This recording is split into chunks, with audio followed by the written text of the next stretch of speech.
There we go.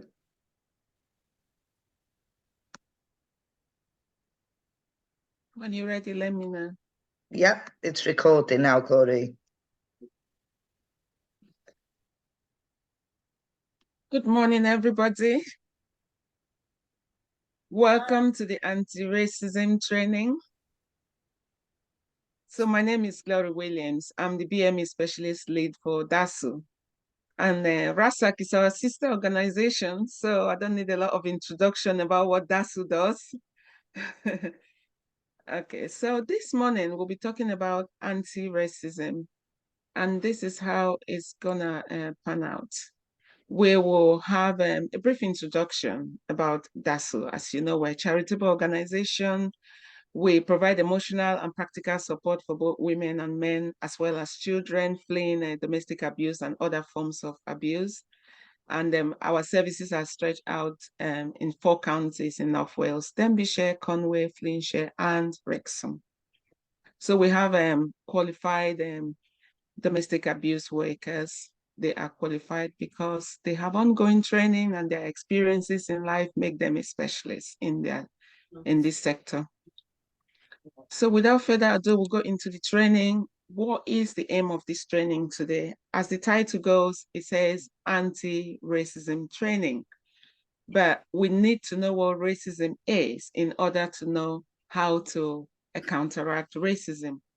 So in the brief, what I was asked to work on includes the origin of racism, international, national, and local. So we'll be touching on some aspects of that. But the aim of the training is to recognize racism. We also need to know the impact that racism have on others, especially our service users and the wider community. It's not an easy task, but we are here today to learn how to challenge biases, stereotypes, isms, and this is going to improve the well-being and productivity of those that are affected by racism. So what we're trying to do is to create an equitable workplace and also the society that we live in. How are we gonna obtain our aim? Is by looking at our objectives. What are the objectives that we have today? To better understand the impact of racism on Black and Asian communities, especially the minoritized ethnic communities. So when we're talking about the impact, this has to do with the beliefs, the settled beliefs that people hold with regards to the Black Asian community and other minoritized ethnic communities. We're also gonna look at how to empower the participants that are attending this training today, the different ways that they can address racist behavior. We're gonna practice how to engage in encouraging conversations. These conversations are not gonna be easy, but we have to do so in a very respectable way. That's the only way we'll be able to hold this tough conversation with regards to racism and the isms that comes with it. We're also going to look at how to apply these anti-racist practices in safeguarding, because that's the main concern we've got today, how to safeguard our service users and colleagues when it comes to racism. When I deliver this training, I usually said it's gonna be uncomfortable to be comfortable, because it's not an easy subject to talk about. So we're gonna come across loads of things today that might not sit well with us, but I just want everyone to bear in mind that it's not targeted towards anybody. It's a worldwide issue. That's why we're talking about it today. And if you come across anything that makes you feel uncomfortable or you just can't take it, you might let Anna know and she will get in touch with me, or you might turn off your camera and pull out, and then we'll be able to address that and help you get back into the training if possible. I'm not saying I'm going to scare everybody with this training, but there's a lot of realities that might come to the fore, that something that we might not be expecting today. That's why it's a difficult subject to talk about. But we cannot shy away from it because it's a worldwide issue.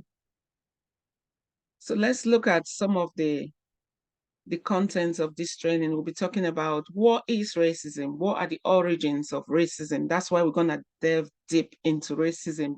To talk about origin, we're really gonna get into those dark places, the different types of racism, key terminologies that comes along with this training, how to identify microaggression. Yes, as the name implied, they are micro, they are subtle, they are stereotypes that we might not even realize that we use on a daily basis. What are the impacts of this microaggression on others, our colleagues, our service users? How do we respond to microaggression? There will be some videos that I'm gonna show because we all have different learning styles. Some people don't mind being that the trainer just talk to them, it's fine with them, but other people need visual things that they can look at and then be able to retain it. So I've incorporated different styles of learning into this training today. So we'll have little videos and then we'll have discussions. With the discussions, please feel free by the show of hand or just speak out and then we'll be able to discuss some of the questions that I've embedded in this. There are some videos that we'll be looking at. They are not just there for the sake of it. They are there as a learning tool. So when we look at those videos, we'll be able to discuss what our thoughts are on those videos moving forward. So is there any question at this point in time before we go into the training proper, as it were? Yes, please. Is there any chance you can make the PowerPoint large so we can see it? Because it's really small writing and we can't see it. Thank you very much for that reminder. Oh, Lynn, you're funny. Lynn, Esther, and Rosetta. Okay, is that better? Okay, so we've talked about this. Technology has not been our greatest point today, so moving on to the next one. So I've incorporated a world map here. Why have we got this world map here when we're talking about racism? If you look at the map, it says discrimination around the world. So it's a World Justice Project that came up with this in 2022. So the source is World Justice Project Rule of Law Index. So if you look at the bar at the bottom, the spectrum, it moves from more discrimination to less discrimination. And there is a spectrum of different shades of colors. So if we look at the right-hand side, my right-hand side on the screen, you have the green color. And then look at the world map in front of you. Can you identify those areas that have the green color right at the end where you've got the 1.0? So you agree with me that there are very few countries that have got that color on the map. So these are the areas in the whole world where you've got very little discrimination within that country. And those countries are Finland, Estonia, and Singapore. So the ones with the most discrimination, according to this poll in 2020, was Afghanistan, Sudan, and Nicaragua. So you see why we are looking at this topic today, because it's not just a British issue. It's a worldwide issue. It's a global issue. Okay, so these are some of the key terminologies that we'll be looking into today. Why I've put these terminologies here, because you come across them throughout this training. So it's only good that we know what it stands for so that when we're talking about them, we will better understand what they stand for. So as the training goes, it's anti-racist training. So we're kicking off with anti-racism. What is that? So it's a range of ideas and political actions which are meant to counteract racial prejudice. So our prejudice could be the bias, the stereotypes that we hold. It's not limited to us as a person. So it could be personal, interpersonal, and systemic. So we also have the systemic racism and oppression of specific groups of people. So who are these specific groups of people that we're referring to here? These are the ethnic minority, which is defined here as a group within a community which has different nationals or cultural traditions from the main population. So they're quite small and they are different from the main population. Now, moving on from there, we have our bias and our prejudice. It's not something that we talk about a lot. And at times, we don't even realize that we've got those bias and prejudice. And I'll be telling you why we don't realize we've got them. It is a rigid and unfair generalization about an entire category of people. That's why it's referred to as stereotypes. I'll give you a brief example here that we hear locally. Migrants are here to collect our benefits. It's very general. It's not specific to anybody, but it's targeting a particular group of people. So that's just an example of some of the prejudice or biases that people hold. Again, we have discrimination, which is an unequal treatment of different groups of people. So we're talking about, it could be direct, it could be indirect. With direct, it's obvious, we can see this.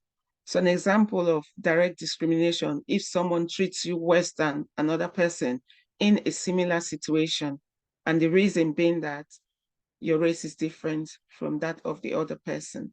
So that is direct because it's so obvious. We have others that, for instance, you talk about letting agents. Maybe they refuse to let a particular flat to somebody because of their race. Okay. Another example of indirect here is an organization has a particular policy in place or the way of working that puts certain group of people at a disadvantage. For instance, a hairdresser might put up an advert and refuse to employ a stylist that covers their hair, which on the surface is like, yes, if you're a stylist, you're gonna let people see what you look like. But culturally, that person might have to put on a scarf or something else to cover their hair. But the way the advert goes, they have been excluded from that type of job. So these are subtle, indirect form of discrimination that we might come across. Furthermore, we have harassment. I think with our line of work, we hear about service users facing harassment, cohesive control, we hear that. But harassment occurs when someone makes you feel humiliated, offended, or degraded. So, for instance, a British Asian may be called a racist name by the colleague, and the colleague laughs it off as a banter, not realizing how offended that person might feel.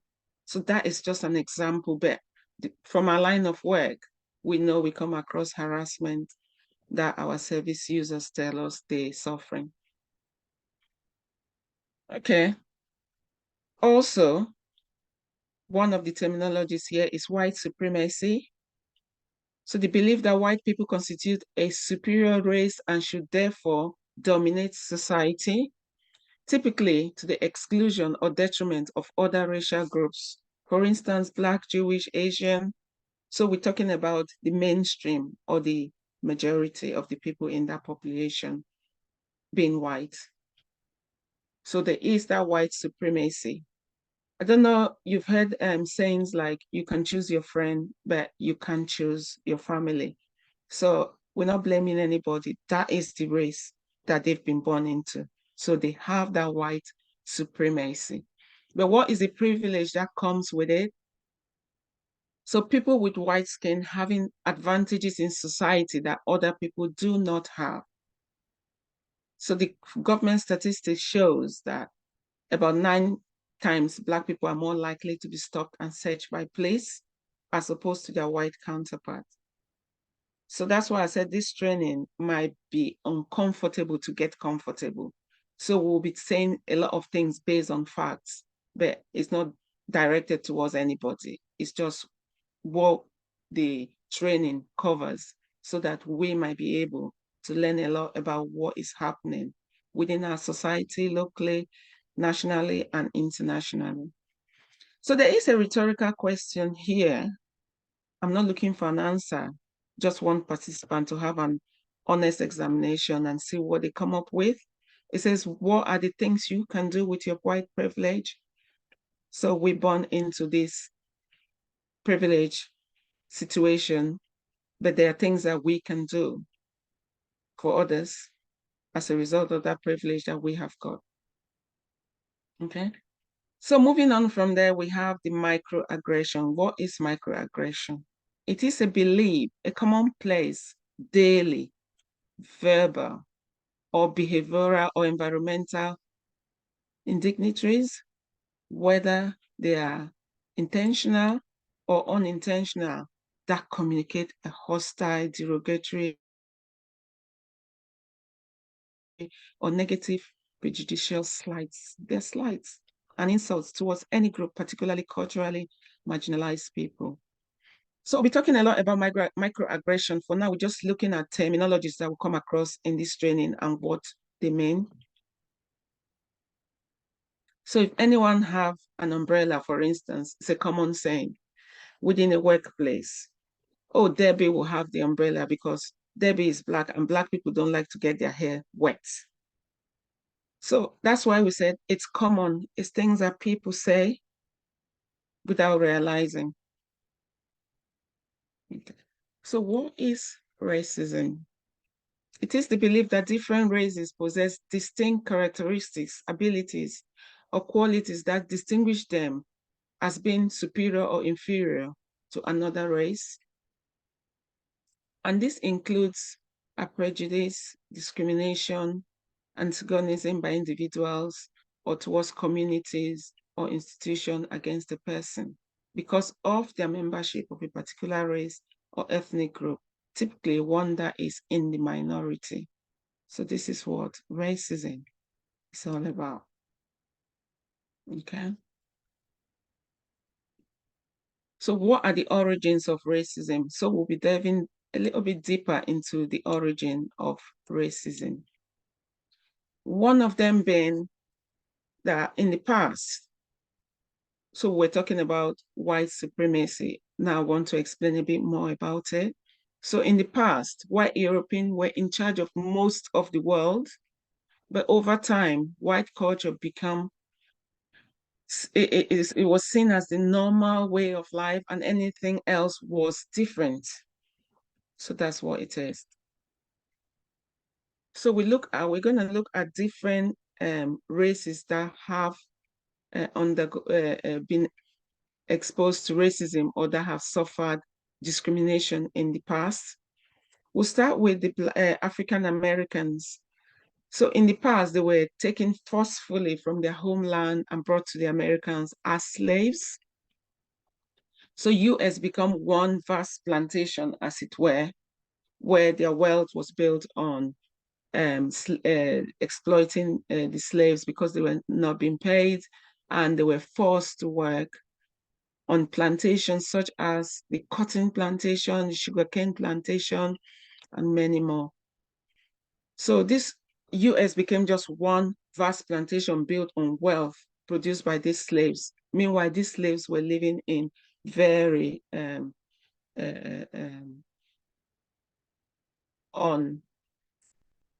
do I put it? Living in the quarters, as it were, places that were not suitable for humans to live in. Meanwhile, the white owners who have these slaves also prevented them from embracing their culture and their language and customs. And we're going to find out the reason why they were prevented from doing this. It's a way of just wiping away who they are and assimilate them. But the slaves did not want this, so they managed to kind of celebrate their own culture through storytelling. When they meet up in the evening, they tell stories or they sing songs. So that is with the Black Americans. Another group of people who were being enslaved or discriminated against in the past were the Jews during the Nazi Holocaust. The Holocaust brought about the murder of over 5 million Jews. The reason being that there was the Jewish question. So you might ask, what is this Jewish question? The question that the Jews were meant to abandon their culture, their religion, and then be assimilated into the European way of life. But the Jews were not prepared to abandon their culture and their way of life. So it was termed as a solution to the Jewish question. So that's the solution that they were talking about, how to sort out the Jews and make sure that they do things, they've been assimilated into the white culture, in the main European culture. Okay. Can you hear me? Good. Okay. So moving on from this, we look at the Ku Klux Klan, the KKK as they call them. So these were militant guerrillas who were ordered. Their sole purpose was to make sure they preserve the white rule within the South of the USA. And they do this by killing the blacks in a process known as lynching or shooting them to death in a plain sight. So we talked about the international. Now we're going to look at the British. Here in Britain, what are some of the discrimination that the minoritized group have faced in the past? The one that stood out was in 1963 in Bristol, where the omnibus company refused to employ Black and Asian workers. So the West Indies spearheaded this boycott for 4 months of the buses. It only took 2 years for the government now to make this illegal. So that's just one example. Then we have the case of Stephen Lawrence as well, who was murdered as a result of racism. Okay, so I'm gonna just show you a brief video here about the British discrimination that happened. It's known as the Race Riot. And then this is a documentary from a BBC. I hope I can play it so that we watch it. I loved history in school, but what I got taught didn't resonate with me. I got taught names of kings and queens, of princes and princesses, but nothing about anybody who looked like me. 1919 was a year of change, instability, and uncertainty. All over the UK, race riots broke out. 5 people got killed, dozens were injured, and we're still living with this legacy. Did I learn about the 1919 race riots in school? No, I can't say I did. It was more so about British white soldiers that we learned about. I did not learn about the 1919 riots during my school period. This is the story of a British lynching, the alt history you don't learn in school. A 100 years ago, Britain had won the war, but had been hit hard economically. When millions of soldiers, sailors and airmen returned from the front lines expecting a hero's welcome and to settle back into their old lives, they were met with job shortages and mass unemployment. Until the First World War, Britain's black population was minimal. It was around 10,000 people scattered around the country, but concentrated in the port towns like Liverpool and Cardiff. One paper said they live in distinct foreign colonies. Another called it the Negro Quarter and even Nigger Town. People began to look suspiciously at these newcomers. The black and Asian population became an easy target for their frustrations despite suffering from the many same economic hurdles. They were blamed for undercutting wages. These soldiers would have been like working or lower class, like white men who've come back after years of strife and hardship in the struggle which they had, but then having their anger of now rather than, oh, it's not your government's problem, it's because these black guys are here. White workers began to demand changes. In Liverpool, blacks were sacked because whites refused to work alongside them. I think it's just fascinating how people's lives can literally be just like turned upside down just at the whim of other people's decisions, like beyond their control. It's weird because it's still going on today in terms of immigration. Just as tensions were rising about jobs, there was another problem. Some people didn't like the idea of racial mixing. In Cardiff, the press noted the sex problem, saying interracial relationships were repugnant and produces a state of violent resentment on the part of the relatives of the misguided girls and women. So all of this started based on the fact that white women thought the black men were superior to white men. They're ours, not yours. They're meant to be for us. You're not meant to have opinions in terms of the women. They're thinking you're meant to have opinions, not meant to have ideas. You're meant to have eyes for anyone else but us. On the 5th of June 1919, in a pub on George Street in Liverpool, a fight broke out between a group of Scandinavian and a group of black sailors. But when the police arrived, guess what? They only arrested the black sailors.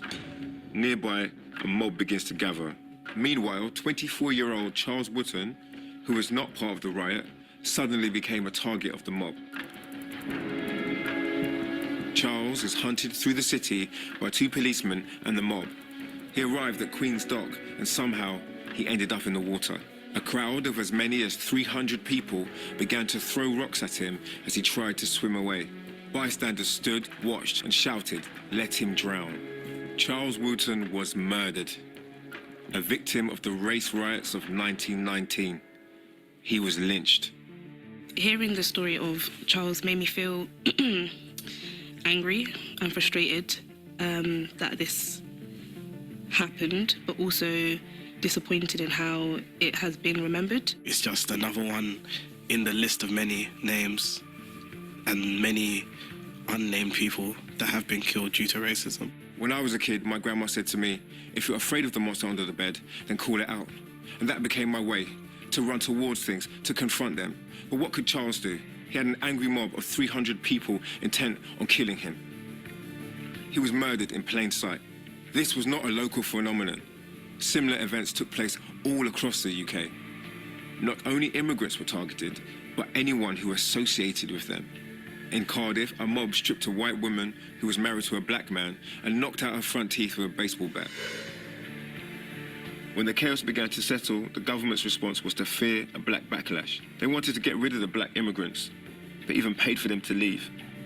Sadly, many of those who were repatriated, who fought for this country, would have felt a massive sense of injustice about being sent away from what they considered to be their motherland.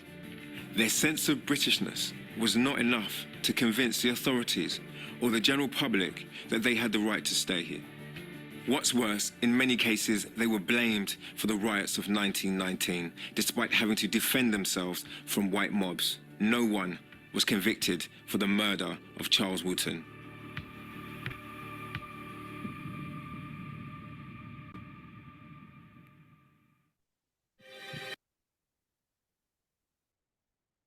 I'm going out. I have a wee task for you, son. Oh. I need you to go make a phone call. What son. have I done? My phone box, yeah? Sorry. Call. Just call that number. Use those code words. They'll know it's real. No, what's real? In half an hour, Obama.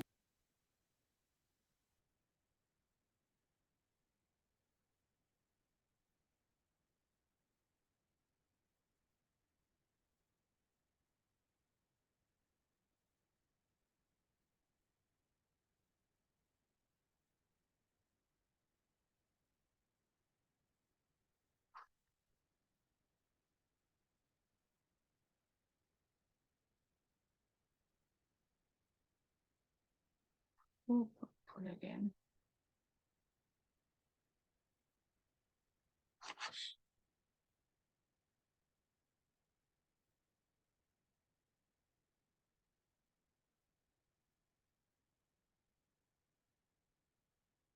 I want to stop this. Hello, can you hear me? Yeah.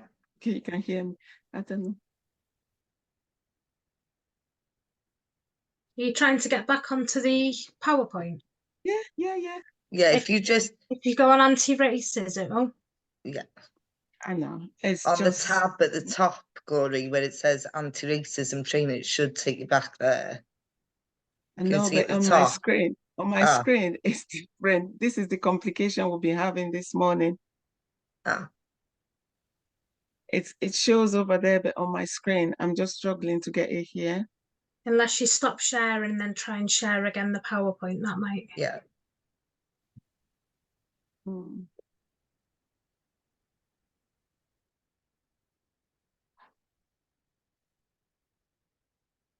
Oh, for the first time, I can see everybody.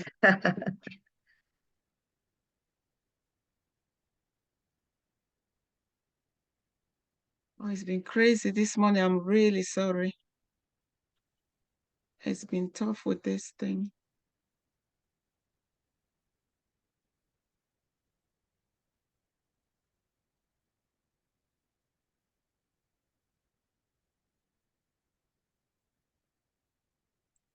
I'll just turn the camera and do it again. Oh.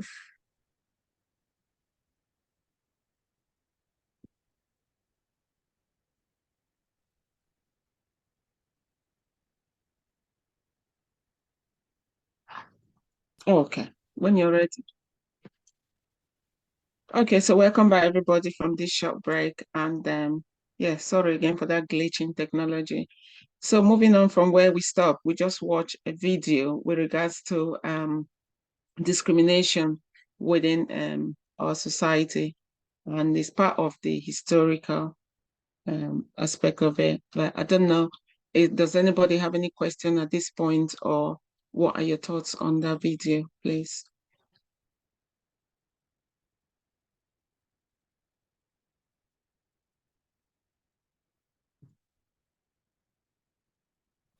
Hi, Glory. It's Deborah. Hi, Deb. I found the video really powerful, to be honest, and I'm ashamed to say I'd never heard of that story before.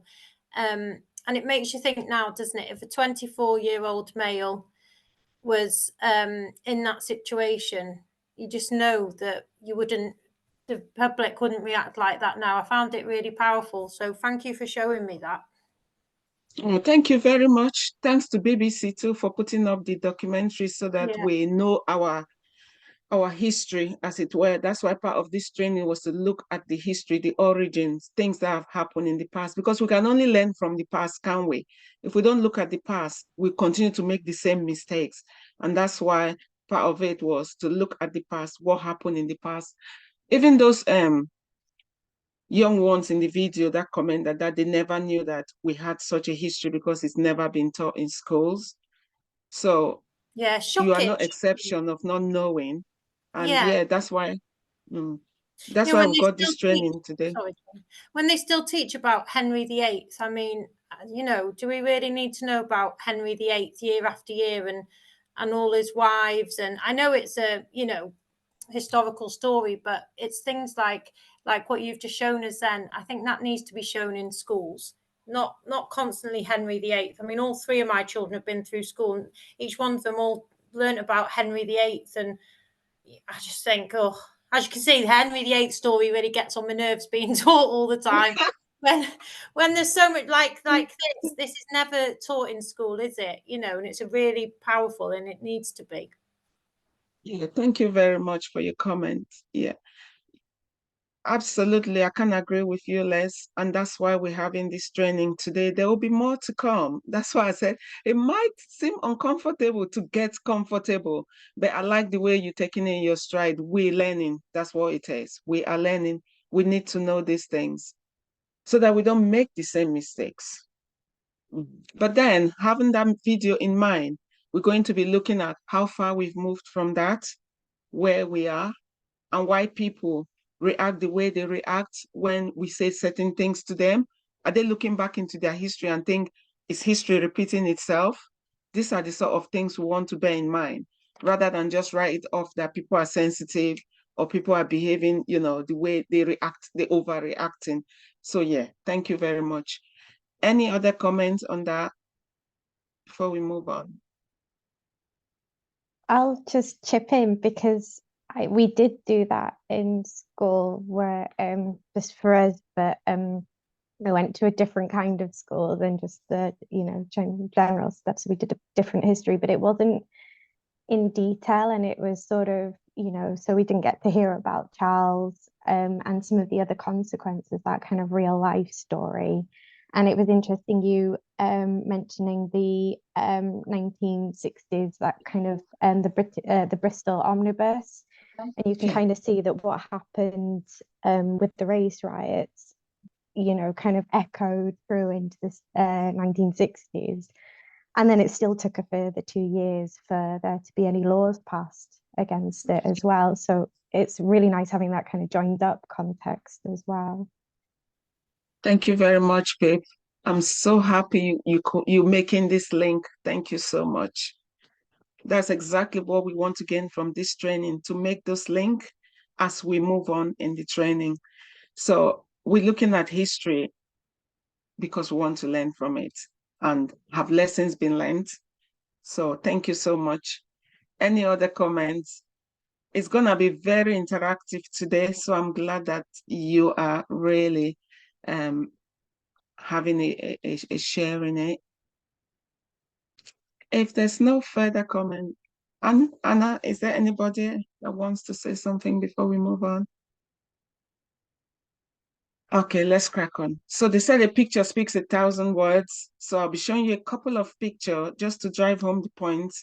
When we talk about slaves being removed forcefully from their hometown, that is a depiction of one of it. It's not just the male, because at times people think it's just the strong men who were taken away to come and work. No, we had women, we had children, all forcefully removed, as you can see in that picture.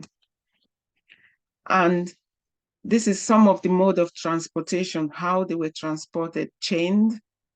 And those that became weak were sent below deck. I didn't want to incorporate that picture because it wasn't something you would like to burn in your memory. Those that became weak, as you saw the other one working that, they were sent below deck and left to die there. So the next picture shows, as we can see here, it's not just father and mother, all the children are out there working in the cotton plantation. This is what it was like. Today we talk about modern day slavery, people being forced to work against their wish and some being paid, some are not paid at all. But when we talk about modern day slavery, we're talking about people that might one day be rescued. But it wasn't the case with the slaves. With the slaves, they were forced out of their land, taken miles and miles away to a foreign land and made to work like this. And as if it's not worse enough, the slave owner might decide one day that I want to sell them off. So they're gonna auction the slaves and be sold to another master. And then they carry on working for another master. That was their plight back then. So if we're looking into slavery, remember we're moving on with terminologies that will be occurring throughout this training. So it's the ownership of a person or property and forced to do unpaid work. Slavery typically involves compulsory work with the slave's location and place of work being dictated by the owner, and they're held in bondage. So there was no escaping from this sort of slavery that we're talking about. So slaves have no right and they are never free. So that's why I'm drawing this distinction between the slavery back then and the modern day slavery that we're talking about today.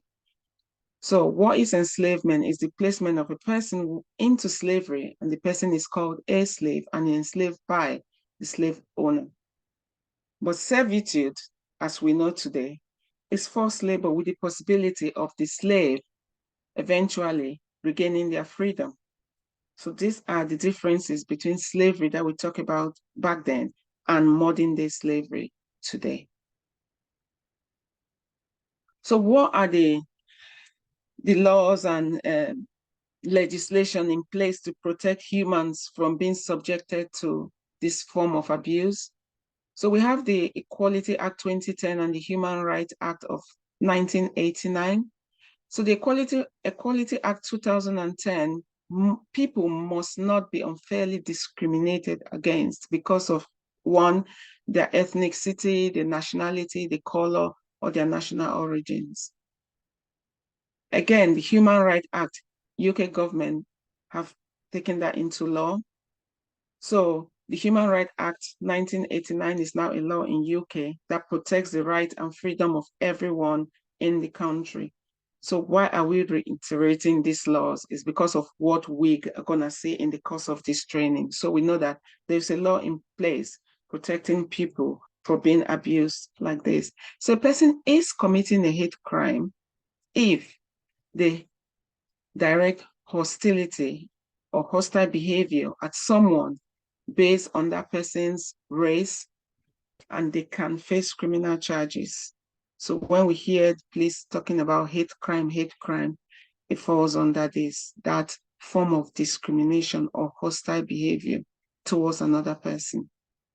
So in the year ending March 2022, there were about 155,841 cases, very close to 160,000 recorded in England and Wales, 26% increase from the previous year. So this is one of the reasons why we are having this training today. As we can see the number, it's on the rise. This is just a graphic representation of what we've talked about. So we can see the 160 mark, just shy of that in 2022. So it's not a very old statistics. This is just a thing about 2 years now. Under 2 years stats. Please, as we move on, if you have any question, just stop and ask. So we'll be looking at how to identify microaggressions. What are they? We've looked at the history, both nationally, internationally, and locally, some of the things that happen locally. I will be mentioning them as we go, as we progress in the training. We might think here in Wales, what is happening locally.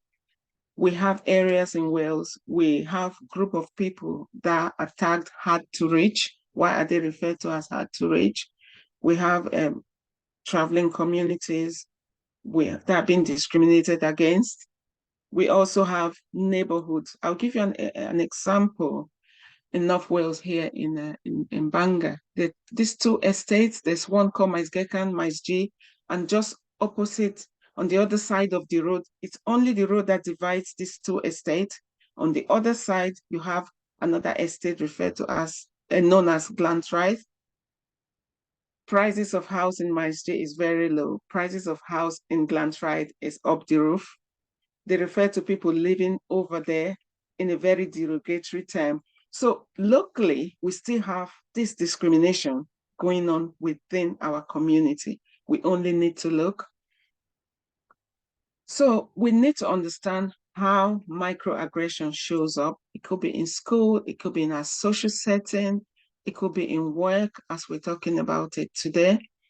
So someone may say something that seems very casual, but at the same time is hostile and offensive to some aspect of the other person's identity. It could be their race, their sexuality, their gender, their mental health, socioeconomic background, or even their parental status. So we're talking about very subtle, as the name implies. It's microaggression. You need to look hard to see it, but it's there. So there are some questions I've put into this training meant for reflection purposes. So when somebody say this microaggressive slants, what are their intentions? What is the assumption behind what they say? And what is the impact on the person at the receiving end? So these are the things we want to bear in mind in the course of this training. Until we can answer these questions, then we'll begin to understand the impact it has on the person, the recipient of the microaggression. Okay. We will be looking at a little video here. Please, I want you to bear in mind those questions that I have asked here. And it's just under 5 minutes. Then we're going to have a group discussion based on this. I hope it works this time. Okay, the title of the video is Pretty for a Black Girl. So we want to see how our young ones, because we have youth workers, we work with families who have children. How does this impact on our young ones?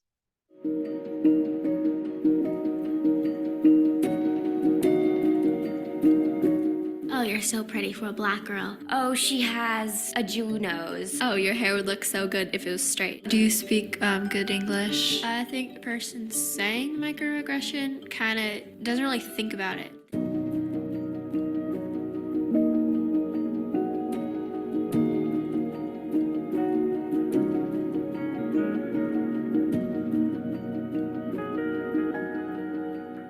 Microaggressions are deeply personal attacks, yet somehow universal. Racism, but easier to conceal. It's not as big as someone calling you the N-word, so you feel like you can't call it out.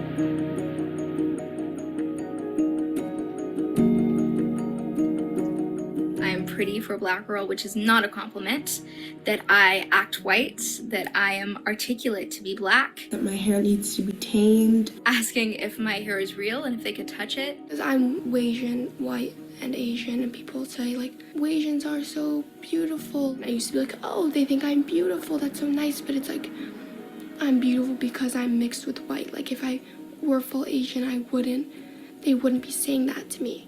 I've even been told by a history teacher that I would know more about slavery than them. Someone who was my friend said that they wouldn't come over to my house because they didn't want to get shot or mugged or robbed. I've even been followed around in stores by shopkeepers that thought I was stealing. I used to run cross country, and the non-black kids used to make jokes when we would run past people's houses, basically saying that all the black kids were going to come back at nighttime and rob the houses in the nice neighborhoods, and we were only in elementary school at that time.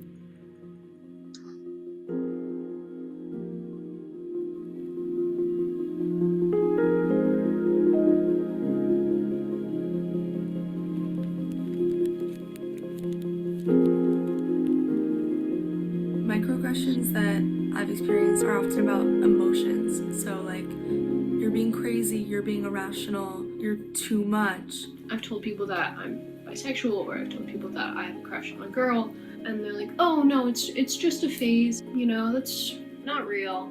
It made me feel invalidated.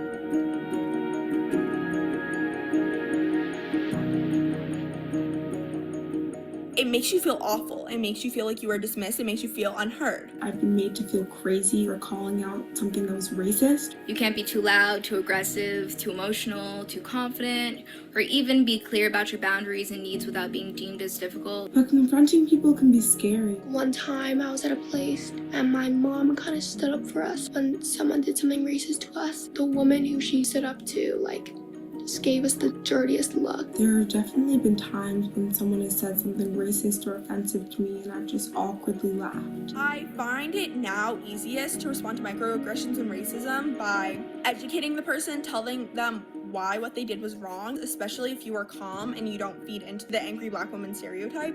In no way do I think it's the responsibility of any person of color to be the ones to check and hold the other party accountable. I have definitely called people out on microaggressions, but that's not my life mission, nor is it my desire to be the poster child for call-out culture. I get really worried about becoming the stereotype that they make fun of, like the irrational woman who nitpicks for sexism. Have I ever called someone out on a microaggression or spoken up about it? I don't think so. Maybe because it's hard to notice when it's not directed at you. I do wish I had responded differently to like everything. Oh no, I actually love black people. I love people of color. Like, they try to just minimize the situation. Watching that video made me feel upset. It made me feel angry because microaggressions are still happening. I'm saying the exact same stuff as they were saying in 2015.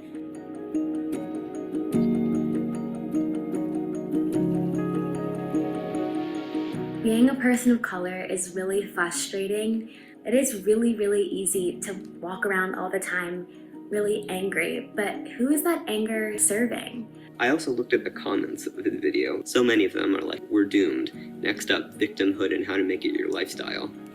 There's so many like defensive, furious people in the comments. There has really been no progress made. I don't think people have been speaking up more, but I hope that changes. Anti-racist work looks like calling these situations out. How are you also educating yourself?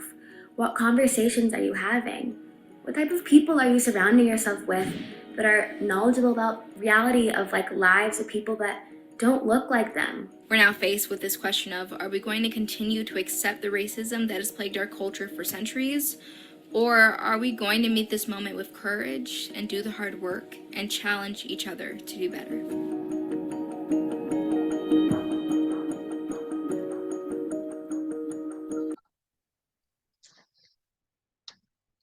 Huh? So, what are our thoughts after watching this video? We're gonna just pause and have a little discussion around this. Please feel free to comment. There's no wrong or right answer. We're all learning. This is the way we're gonna learn if we talk about it. So what are your thoughts, please? I don't mind starting. So it's really interesting. The video is really made me think about conversations that I've ever heard or been part of over the years. And I think I was thinking about the questions we had on the slide previously, and I think from my personal experience, a lot of I suppose microaggressions take the form of jokes, like kind of silly throwaway jokes maybe. You hear people say in the pub things like that, in other places. So I think it is interesting. I think it's something that I don't recognize or spot as readily. I think someone said something in the video there that if you're not the target of that comment, then it's difficult to spot, and that resonated with me. I think that's true. I think probably I imagine I hear more microaggressions than I've realized, because I've not necessarily been the target, being a white man. Yeah, thank you so much, George, for your honesty. I'm so happy we're learning today. As that guy mentioned in the video, if it's not targeted at you, it really it brushes over your head, and you don't pay attention to it until we're talking about it now. And then you quickly start remembering things like you said in the pub that people just do like a throwaway joke, but it's targeted at somebody, and the person at the receiving end feels humiliated, feels unwanted. Really, they are being put in a very horrible situation. And they think about their background, like we've looked into the history, and they think, yeah, here we go again. So they always said, it's the last stroke that breaks the camel's back. You don't know, maybe what you said today or what I have said today might just be the last stroke that that person cannot take anymore. Throughout the day, there's statistics on that video that shows what these young ones come across on a daily basis. So you ask yourself, for how long can they continue to be exposed to this sort of racism? Because people don't realize that it's racism because it's called microaggression. They need to understand what microaggression is. And if it's not targeted at you, times even the recipient laugh it off because they are shy or they don't know how to address it. One of the young girls, they said, looking back, she wishes she handled it differently. The other one said, it's not her call to do this to educate people. Yeah, thank you so much, George, for that. Yeah, and it's interesting because then the challenges around calling something out, if you then run the risk of falling into a different stereotype, such as, I think in the video, the angry black woman. I mean, that puts you in a really difficult position because it limits your ability, or exposes you to an extra risk if you were to try and call something out in a way that maybe wouldn't be the same if it was me, because I'm a white man rather than, and then there's not the same stereotype around that. So when you think of that as well, you think, crikey, wow, just a very difficult situation to be in. So it's very thought-provoking. So thank you. Thank you so much. Yes, I also Lona? think I'm not racist, but looking at that makes me have to consider myself again. There's other things that I should consider, like the microaggression. And I think it's opened up another thoughts for somebody to think about, really, to be more careful. Thank you so much, Lona. You touched my heart there, because it's as if you're reading my heart. One of the things I was going to mention in a further slide, because a lot of us said, I am not racist. I am not. We can't see it, but we need to scrutinize ourselves, like you said. As we learn these things, we're going to take a step back and say, wow, have I said this without realizing? Yeah. That's what this training is all about. That's self-scrutiny and being aware of how it's affecting the other body, the other person. Look at what George mentioned, the difficult situation the recipient faces, because when they call it out, they've been labeled again, being angry, aggressive, it's no win-win for them. There's no way out.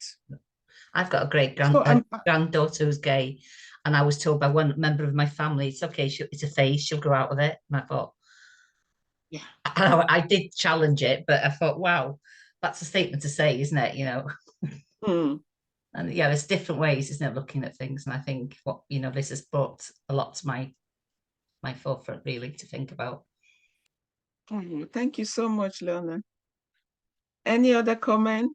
The floor is open. We want to talk. We have to talk. Otherwise, we're going to forget what we're learning. But when we talk about it, we'll be able to take away a lot from it. That's why I'm encouraging everyone. Don't be shy. Let's just talk. I think it's it's Mandy. I don't know if you can see me. Mandy, hi. Hi there. I think it's I was just thinking, I have a granddaughter who is black. Both her parents are white, so adopted by my son. And she's now coming up to 10. So she's going to high school this year. And up until this point, she's never really thought about what color she is, I guess. She is just amber. That's her. And she hasn't known any different. And then a few weeks ago, she says to me, Nana, she said, why do you think people always touch my hair? So she has a great afro. It's amazing hair. And I said, maybe they're curious. Maybe you want to ask them why people want to touch your hair. And she said, okay. She says, I didn't mind when I was little, but I mind now. And she said, so what should I do if I go to high school and people touch my hair when I walk past? And I was a bit stumped, and I was just like that. I live in a small area. There isn't too many people of the same background and culture, and obviously she's also she doesn't have grandparents who are the same culture and background to her. Unfortunately, they're not alive. So it's really difficult as her grandmother, as a white woman, to answer her questions. Where does she go, what does she do? Although her mum and my son teach her heritage and teach her all about where she comes from and etc. it's really difficult. It breaks my heart when she comes to see me and says, what will I do? And I'm like, I don't know. I don't know. It's really difficult to try and put myself in her position. I want to, and she's never really, I don't think, come across anything anything bad apart from the kids touching her hair, which she's getting too old for that now, Yeah. So thank you very much, Mandy, for that input. It's because of the love that you've shown her, your son, and her mom. They've shown her that love. She cannot tell the difference between her ethnicity and yours, and that's how it should be. But until she's been to school, even though they were doing it to her when she was young, of course she didn't understand. But it's still not good. How many people go around touching people's hair? They don't. But as you get older, of course, it's a no, you can't do that to people. Now she's aware and she doesn't like it. That's why she's come to you to ask.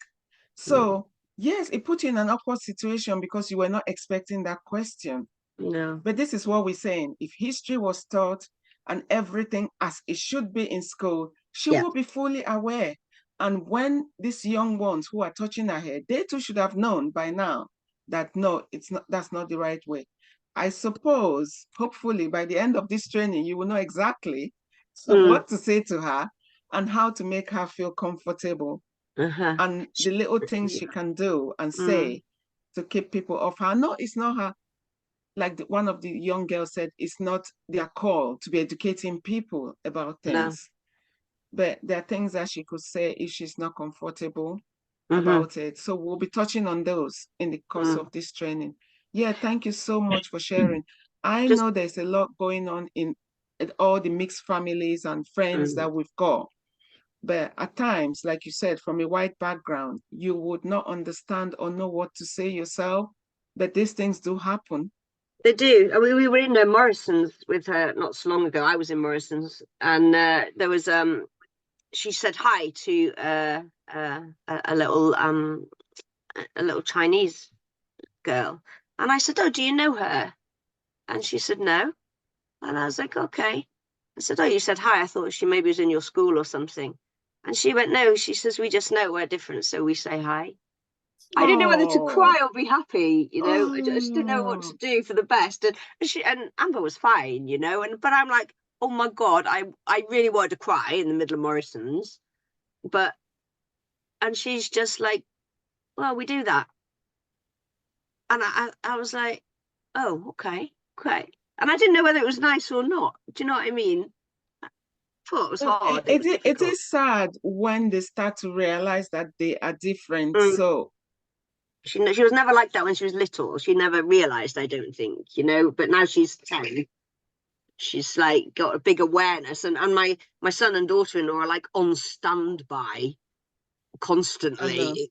Do you know what I mean? They're like, anybody says anything wrong, and I'm like, how do we do this? You know, I'm not sure that my son is in his 30s. I'm not sure he was taught in school like you're teaching us today. You know. Yeah. So he doesn't know how to handle that either. He just knows that it's his daughter, and he's gonna like protect her in any way he seems fit. Yeah. We'll get there. Go on, Lynn. Sharon, Claire. Devil's advocate here, if I can. I've got many friends who are Black who are Jehovah's Witness. So I'm a Jehovah's Witness, and so many who are mixed race, whether it's Black or multi, national, all the lot. Is it wrong to be inquisitive? This is just me just throwing this by because my brother-in-law is mixed race, and I've always wanted to know what the texture feels like of his hair, because you can ask someone or say something, you've got beautiful red hair or beautiful blonde hair. And you can ask those questions. Is it wrong to be inquisitive?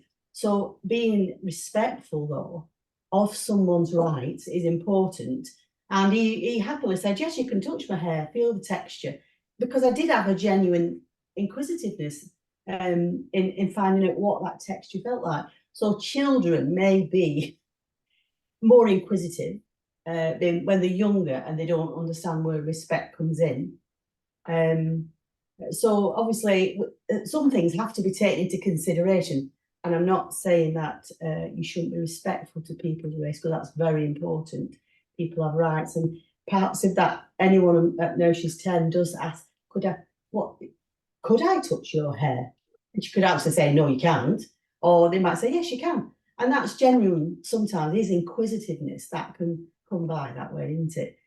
But again, showing respect and giving respect where it's due to, like we say, all races, really, isn't it? Yeah, I get your point. Where you're going with that. The thing is, with microaggression, we're talking about the tone of voice, the posture, the body language, and the everything that comes with it. If somebody is close to you, you know them, they know you. Okay. Even at that, when you've done your head and you are looking all the is it something that somebody will just come to you and said, can I touch your hair, because they're inquisitive to see how the stylists have done your hair? That's a question we're asking. Secondly, the fact that the hair is different and they pick on it because it is different. So it's not all about being inquisitive, because if we're inquisitive, of course, we are curious. We know how to channel our curiosity. Children, when they are very young, you heard what previous speaker said, when they were very young, they didn't mind it, but as they get older, you see, it comes out differently from when children are really inquisitive. I walk around, I get people ask me, can I touch your hair? And I find it strange because I don't know you, you don't know me. Why would you want to touch my hair? I wouldn't just walk up to a stranger and say, I want to touch your hair just because I'm curious to find out how the texture is. In life, there are boundaries and there are respect and there are ways you approach people and talk to them. If you won't do that, of course, we're not saying that all the mainstream have the same kind of hair, remember? We all, as humans, have different sort of hair. Just as you will not walk up to somebody from the mainstream out of the blue because of curiosity and said, can I touch your hair? We'll look at it, you admire it. But before you ask somebody to touch their hair, you must be really close to that person, or a conversation would have led up to that, where you will ask. But somebody just come out of the blue and make comments about your hair and said, can I touch it? Which is something that is associated to that racist behavior. You see what I mean? It's not just you out of curiosity talking to somebody you know and said, can I touch your hair? It's like touching any other part of their body as well, because you've requested. This is them. This is who they are. So being an object that somebody will walk up to you and just specifically say, can I touch your hair because I admire it? You can admire something. It's not everything that we admire that we want to go straight away and feel. But if we're close to that person, by all means, those that are close to me, I change my hair all the time and they like it because I'm close to them, they're close to me. Oh, you've done your hair again today. I really like this one. How did you do it? And things like that. These are my friends that I'm close to. They know me, I know them. We chat about it. That is just the difference from somebody you don't know, because this is what people use against people from that background. I don't know if I've answered your question. Hi, Lane, Sharon, you're muted. So yes, I understand completely what you were saying. I agree exactly with what you're saying as well. You won't go up to a complete stranger and say that or ask those things, but it has to be someone you really know and who are comfortable with, who you're friends with, to have asked that question. I was just making the situation like with young children, they don't understand, do they, of what that is until they get that bit older and they understand what respect is, respecting boundaries, etc. That's what I was just saying, basically. Yeah, they're very innocent, aren't they? And it's okay when you're innocent because you're just naturally curious, and that, you know, that's never been an issue ever, you know. And to be fair, yes, it's her own sort of thoughts and feelings now as she's got older. But yeah, she was just as curious. She say to me, Nana, why have you got grey hair? I was like, oh, probably because of you, Amber. But do you know what I mean? It's just like completely innocent. But yeah, so I understand where you're coming from there, Lynn. It's just like that's just like children being open and honest and not racist. We're not born racist, are we? We're just, why are you different to that person? Because he likes cucumber and I don't. Do you know what I mean? Nothing to do with color. Yeah, we totally agree. When children are young, they are curious. Yeah, that's why you said when she was much younger, she said she didn't mind. But as she's getting older, she's becoming aware. That's why she's telling you, oh, that one, we are different. You see, that awareness. And they talk. We should remember that even though it's not taught in school, they talk about things. Nowadays, we're seeing a generation that live online and they research things for themselves as well. So they're getting deeper into things that we ordinarily wouldn't have known. Okay, let's move on. As we go further into the training, we'll find out about stereotypes and what adults discuss at home, the environment that we grow up that can shape us into being who we are and why we do certain things without thinking about it, whether it's wrong or right, or the impact it will have in other people. Okay.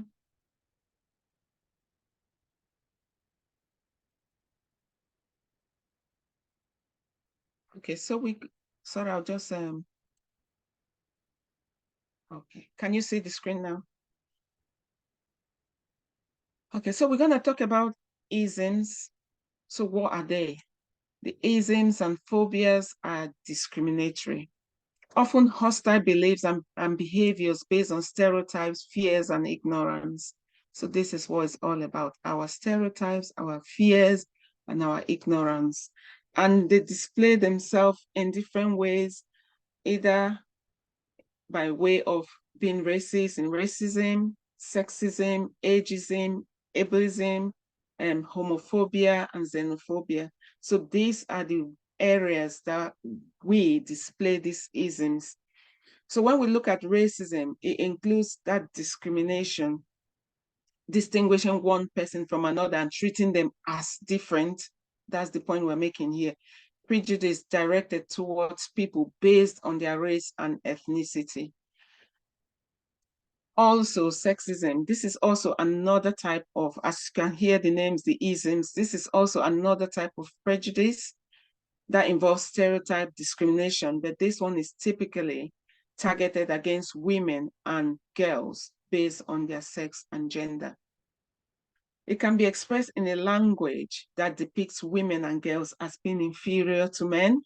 We'll be looking at some of those examples as we move on. Ageism is a form of stereotype or prejudice against others and oneself based on their age. So we've heard about older ones being treated differently by the young ones because of their age. So for instance, I'll give an example of this. You might take your elderly parent to see the GP, and for some reason, the GP is talking to you and not even talking to them. Meanwhile, you have taken them there. It's not as if they don't understand the English or Welsh at the GP, but for some reason, he just directs his attention to you and not to the person. And so the elderly person, how do they feel? We're talking now about the impact. It's very subtle. The GP might have done it without even realizing. Maybe because you are the one that introduced, oh, I brought my mom, this is my mom. And then he just turns around and talks to you about all your mom's condition. So we're talking about the impact it's having on the person and how they feel about it. So the ableism, this one, it perpetuates discrimination. It's a negative view of people that have a disability. It could be mental or physical disability. It's just, we've got a hand raised. Kim?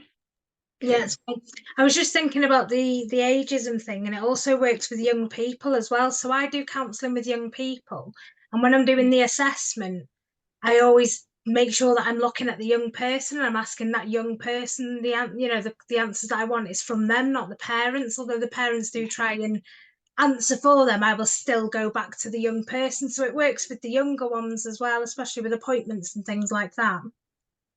Absolutely, it's both ways. There is a video that will be coming up and you'll be surprised that this time it's the elderly ones that are doing it to the younger ones. So it works both ways. It's just us being aware. I'm glad you are implementing that in your line of work to make sure that the parents doesn't detract if your job is for the young people. Parents like unconsciously take over and explain, but you want to direct your attention to the person in question to have your attention and show your interest that you are working with them, even though you might welcome chipping from their parents time and again, but you have to direct your attention to the person you're dealing with. Otherwise, they feel left out and the support that you're offering them will go nowhere at the end of the day. So thank you for that, Kim. Again, we look at ableism with regards to disability. Mental disability is something we cannot see unless it demonstrates it's manifested in a physical way, but more often than not, people are treated differently because of their disability. I'll be giving you some very good examples as we move on. So let's look at homophobia. It's a range of negative feelings, attitude, discrimination, and hatred towards the LGBTQ community. We heard one young girl in in that video saying that they said it's a face. She said she felt invalidated, So we want to be careful. That's why they call isms.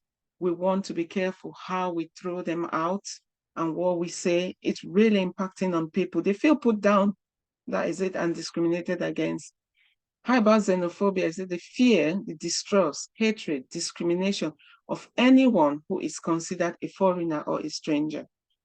This was very prevalent when we do have a point in time. We have a lot of migrants coming in. It started with Syria, with the war, Afghanistan, then it moved on to Ukraine, just to mention a few, the Sudanese. Wherever there is crisis in the world, people tend to flee, and they flee to the safer part of the world. But how are they being received by the people that live there? So this is where the homophobia comes in. So it's the deliberate avoidance or refusal to befriend people due to their color, the color of their skin, or the way they dress. So this is another area we want to ask ourselves. Do I have any friend that is not of my own background? How wide is my scope of friendship? Am I including other people? Because you can be nice to them, hello, how are you? But you can never get to know people unless you get closer to them.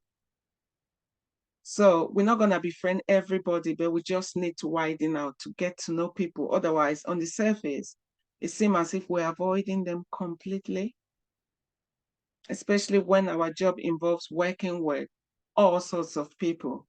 How do we do that when we don't get to know them? Please stop me and ask questions as we go on. So now we're going to talk about examples of isms with regards to the ethnicity, the race, the class. I'll just be bringing out an example. Then I know with cases like this, I can't bring out a live example with people we've worked with as because of data protection. That's why I'm using these videos, because they're legal, so we can use them. So with regards to ethnicity, what are the sort of isms that we come across? You have people say, you don't look Jewish.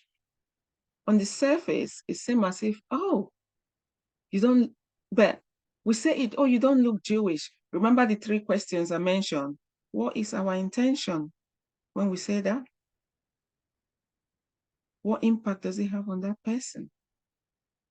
So we want to start scrutinizing ourselves. We're no longer like children who are just curious and they say things. As adults, we know whatever you say, people are going to receive it well or otherwise. But what we're saying, we own it. We have to ask ourselves, how is it going to impact on that person? So if you say somebody doesn't look Jewish, immediately that person, remember the Jewish solution I spoke to in the beginning? I said Jews were expected to abandon their customs, their behaviors, their tradition, and even their religion in order to be assimilated into society. So that was the Jewish problem. So the solution to that problem was to change them so that they could be assimilated. So the anti-Semitic idea that they are the minority, we need a solution to that problem to change them. So when you now said you don't look like a Jew, now you see where I'm coming from. They already have a problem that they're dealing with all their lives. And if you said they don't look like one and they think, what do you mean? Okay, we move on to race. When I look at you, I don't see color. You think it's a compliment, or it means I've gone beyond looking at you like an ethnic minority or like a Black or like an Asian. I don't see color. You are just like me. You are my friend. But how is it being received? Yes, you are their friend, but you are different. Because you said, I don't see color. Are you dismissal of the fact that they are Black or they are Asian? We want to embrace these things. We don't want to dismiss it. And if you don't see color, then equally you don't see anything about their heritage. So it's more than just say, I don't see color. How about class? You don't seem like you grew up poor. How did you get into that school? Because we think there are certain private schools that are meant for certain people. If you are of the ethnic minority and you happen to attend, let's say, for example, Eton or maybe Cambridge, and somebody say, wow, how did you get into that school? We're questioning them, because we won't go around asking everybody in that school how they got into that school. Okay, moving on from there, we talk about sexuality. Now, In the past, some people think gay was so undesirable. And now, like George said, they pass it off like a joke. Oh, that's so gay. They're referring to something that is undesirable. How about if somebody is around you and that person is a gay, or the person you are talking to is a gay? Now, this is where we're talking about microaggression, because you just pass it off as a joke, as a slight, but that person receiving it, you don't know who they are. Where do you really come from? Now, this is a very common one within our locality. It's like, you don't look like anybody from here. Even though you were born and bred here, people will still ask you, where do you really come from? Furthermore, we're talking about gender here. This one, they refer mostly to women as being too sensitive, too emotional. How about mental health?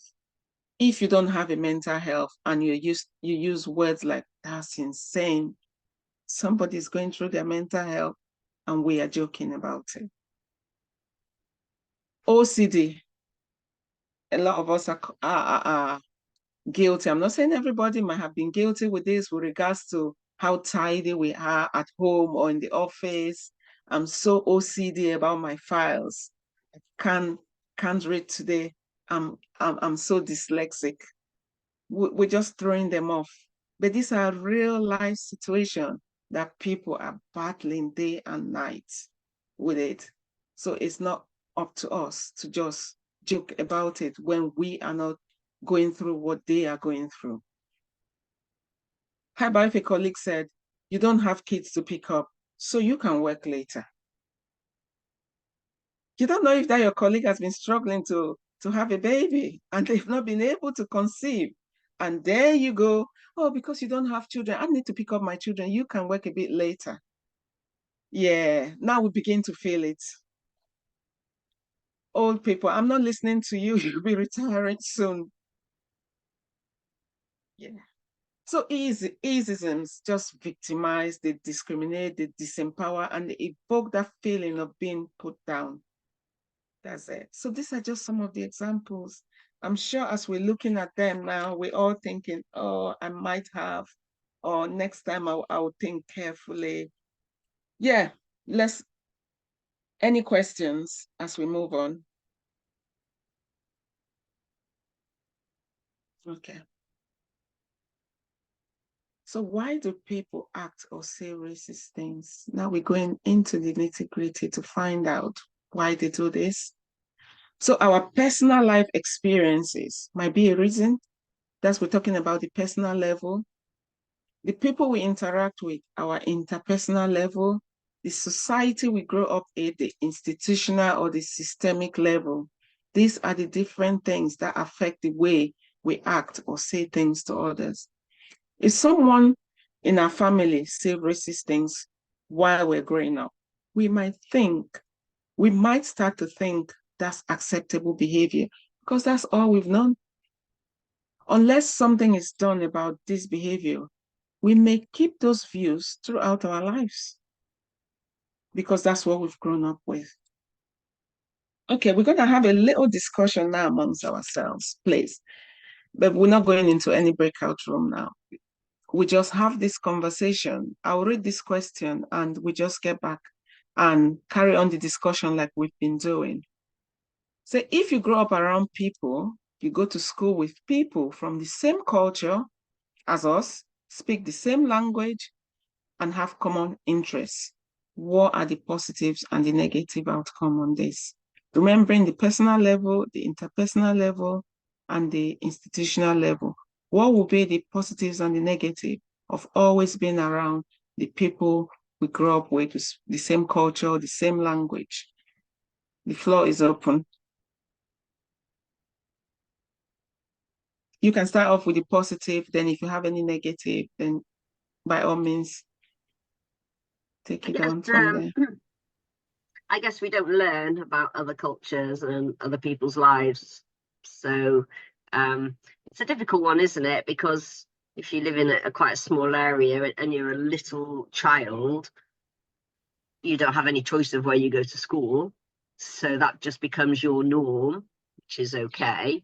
I suppose it's about teaching different teachings from home as opposed to in that institutional level as the school, if that's happening there. So yeah, I guess you become quite blinkered. It's probably a negative. Thank you, Mandy. Any other comments?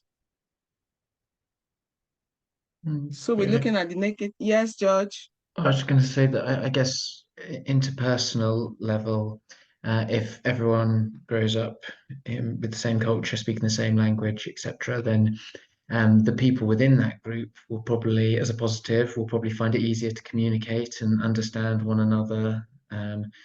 But then on the flip side, anyone who happens to connect to that group at any time would probably find it harder to,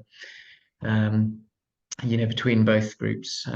Any person who's introduced that isn't from that culture might find it difficult, and vice versa. The group would perhaps find it difficult to communicate and understand with them. So I suppose the summary there would be it's fine as in a sense. Maybe there wouldn't be so many problems if that group was always homogenous, but if it became that there was other people introduced to it, it would be difficult for everyone because you hadn't had any experience of understanding different people and different cultures, and there perhaps would be an increased likelihood of tensions and segregations and things like that. So and I suppose ultimately it's unrealistic in the modern world because people do move around so much, to different communities.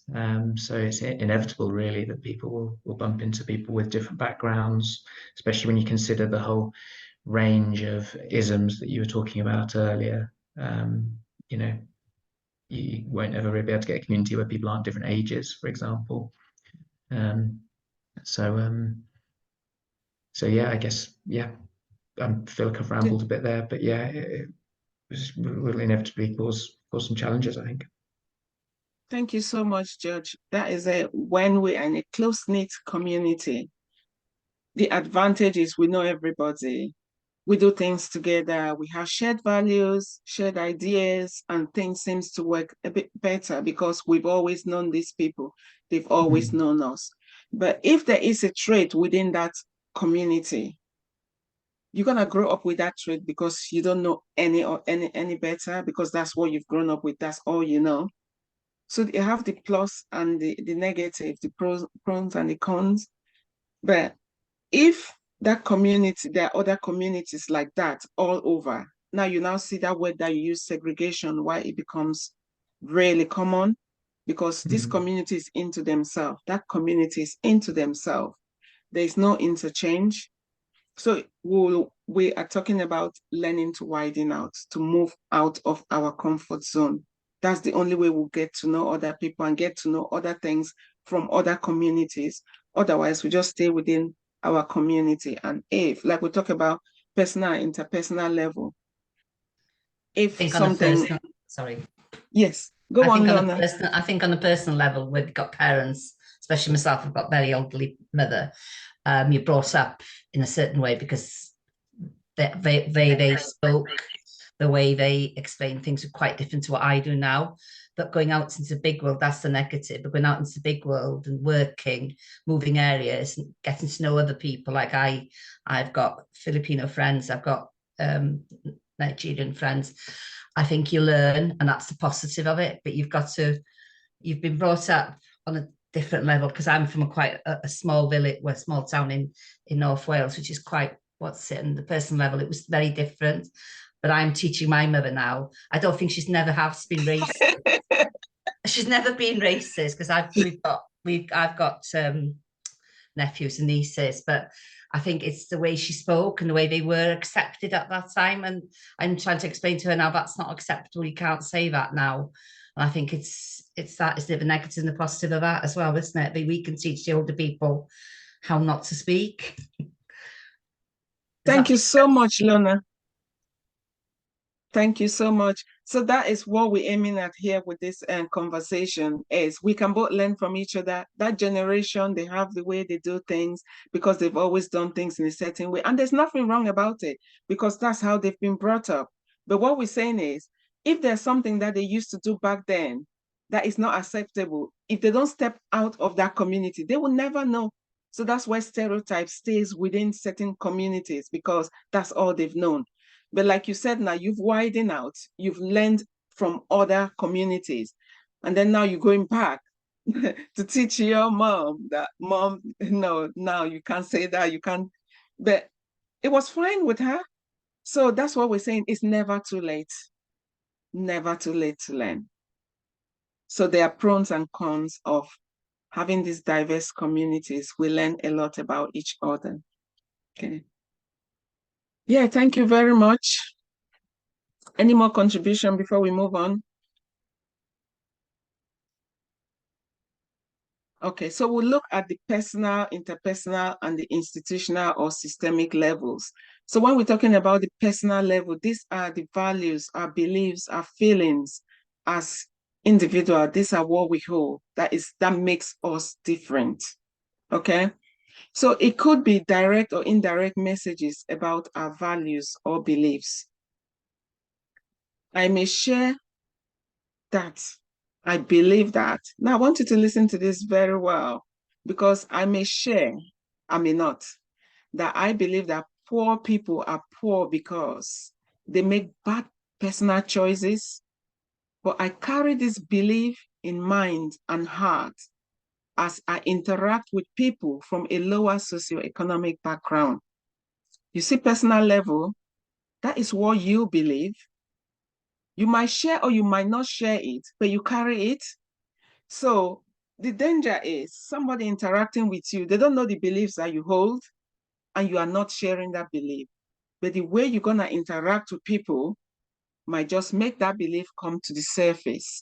Now let's look at the interpersonal level.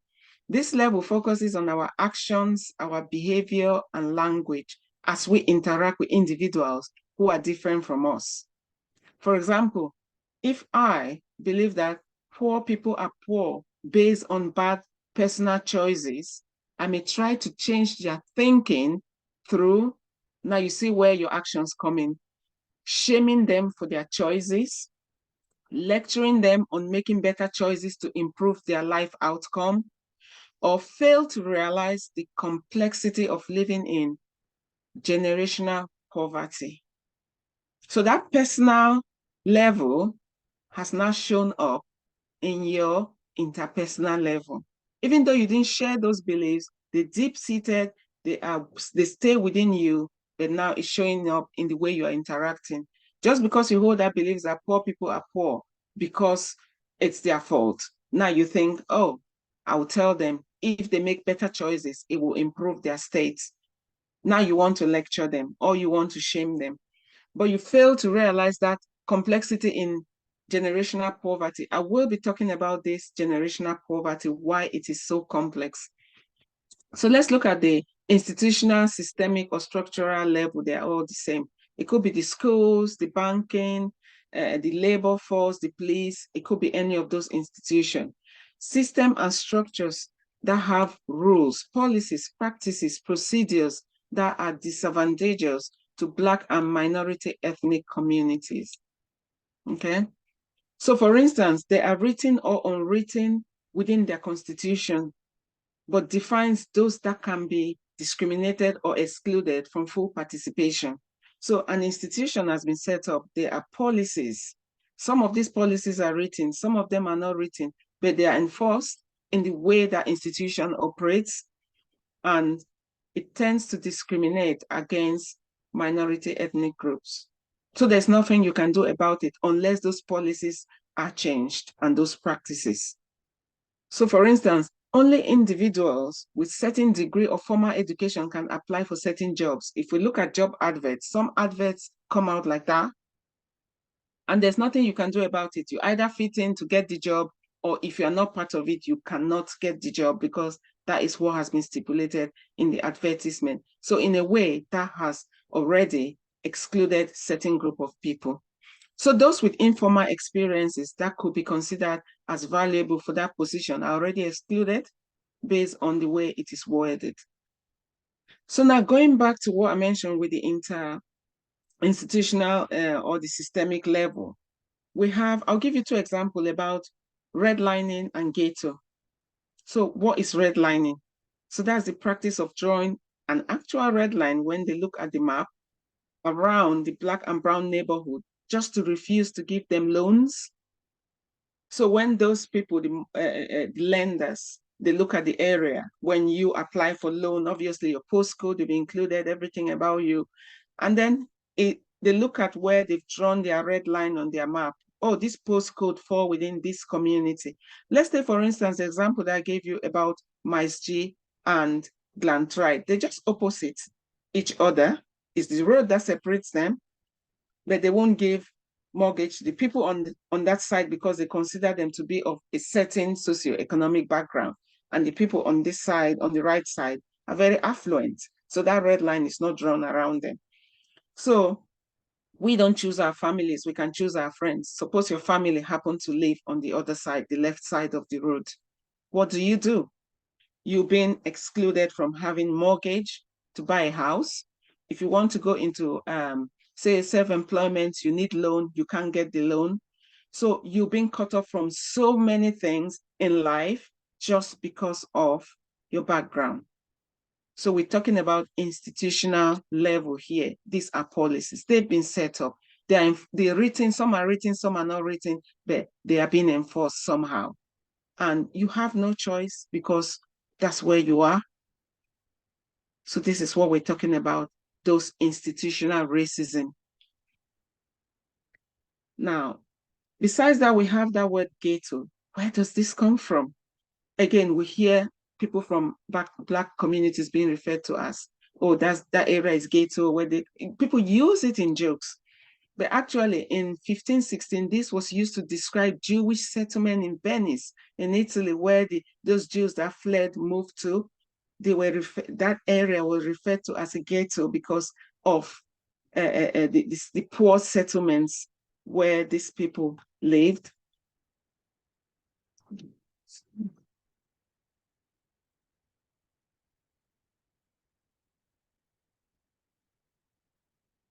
Okay, I got it back.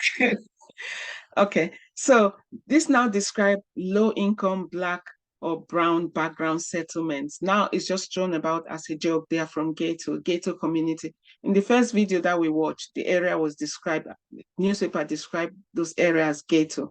So these are some of the words we might use to describe certain places without realizing. Okay, we're gonna take a 5-minute break. Have we got any questions so far?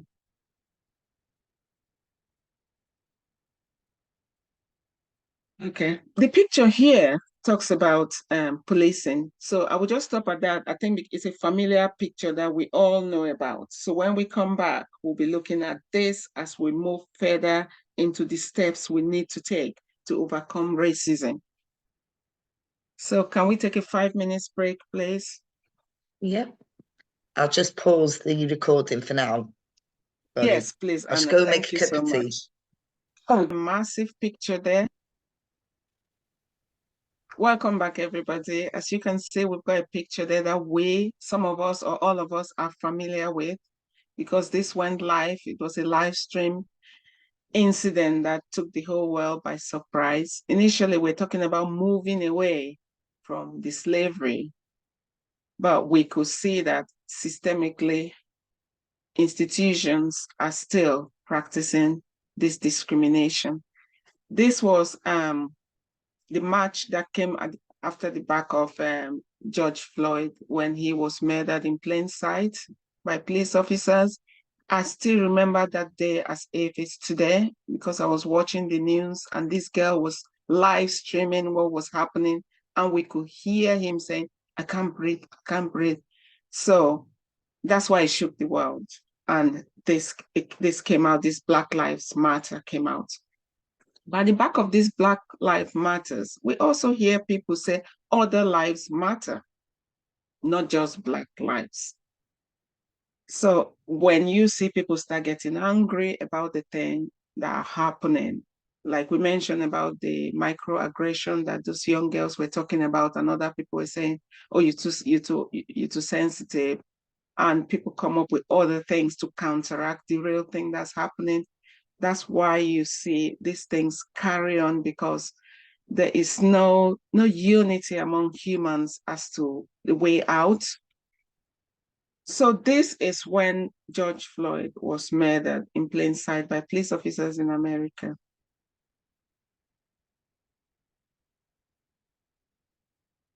Okay. So we'll be having a quick discussion on, before I go back to that. Now we've known what happened. It happened in America. We've had instances that happened here as well, as shown in that video, and countless others. What do we think are the steps that we can take as individuals, as establishment or institutions, to overcome racism? What are our thoughts on this?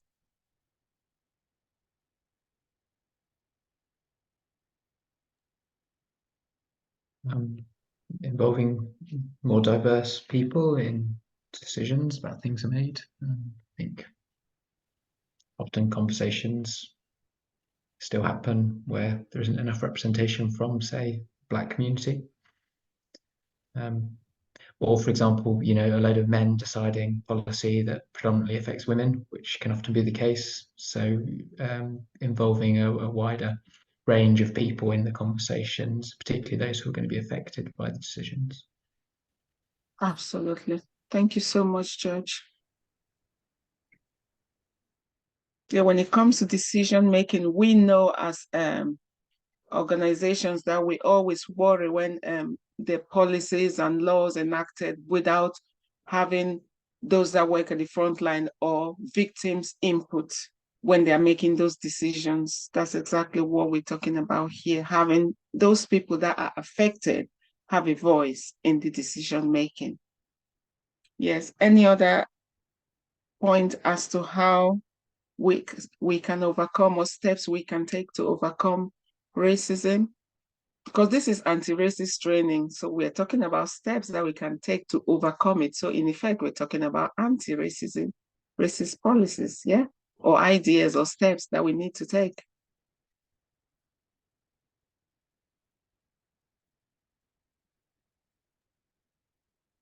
Okay, let's open it up. I guess there's maybe something about you know, recognizing that we all have biases and prejudices, and trying to be aware of those and reflective about our own biases and prejudices to then try and make sure they don't govern our behavior too much. Rather than, I think, a tendency is to maybe think, well, you know, I don't have any biases, I don't have any prejudices, but maybe, you know, that's unrealistic. So the first step is trying to recognize and understand what all of our own biases are, and to then avoid them leading our behaviors too much, you know, but also realizing we'll never be able to do that fully, probably. So all we can do is try and get better and better. Thank you very much. So we need to start from the personal level. That's the point I get. But we can't do it on our own personal level and institutional level. So things need to change from us as a person, and then the institution have to change their policies. So these are some of the recommendations that I put for here. We're talking about education from the very first thing, about the young ones that came, the granddaughter that came to talk to Mandy. Everybody, from the first video we watch about our history, it has to start from education. History of Black experiences, systemic racism. So we're looking at all those things that have happened in the past. They have to be taught in school. It's not up to our young ones in school or us in place of work to educate our colleagues or the young ones. No, it has to be embedded in the curriculum, so that, just as our colleague mentioned about, was it the king? What's the king's name? It can be taught over and over. So we should have a curriculum that covers our history, not some aspect of our history and not others. So we recognize it we recognize it and take steps to stop it. We can only recognize this through education. So again, the intention, internal motivation, that's the personal level, mindful presence of what we say and do. So it's not just the institution here, it's us as individuals. What we say and do can be the step, baby step at a time that we can take in putting an end to racism, owning up to it. Because when we keep dismissing things that it doesn't exist and the other person is saying it's impacting on me, it's like you going to your doctor, telling him about your symptoms and what you're going through, and he just brushes it off. Oh no, you'll be fine. Just go, it'll be all right. Of course, it's not gonna be. You are there because you know it's not right. You need it to be looked into and sorted out. You don't just want him to go and give you the prescription without even listening to how you feel and talk about your diagnosis. So there has to be steps taken to sort this out. Then we look at the courage as frontline workers or as counselors. We need that courage to face the facts about racism. We need that courage to accept our white privilege and white supremacy and what we do with it. As I mentioned earlier on, that we can choose our friends, but we can't choose our families. That's our family, that's who we are. But what can we do to help others based on what we've got or who we are? So we're just gonna face the fact. It's not because it's not happening to us, then it doesn't matter. So we don't want to be defensive about it. It takes courage to talk about this subject. This subject has to be approached in a mild and respectful way, because it's something that's impacted this group of people throughout their generation, and they're still suffering now. So as individuals who view people the same as us, humanity, see humanity in others, is the heart of anti-racism. Denial is at the heart of racism. None of us are perfect, as we saw with the microaggression. It could happen based on our background, maybe just that community where we've been brought up. But the fact that we want to do something about it to make a change, rather than just deny that it doesn't exist.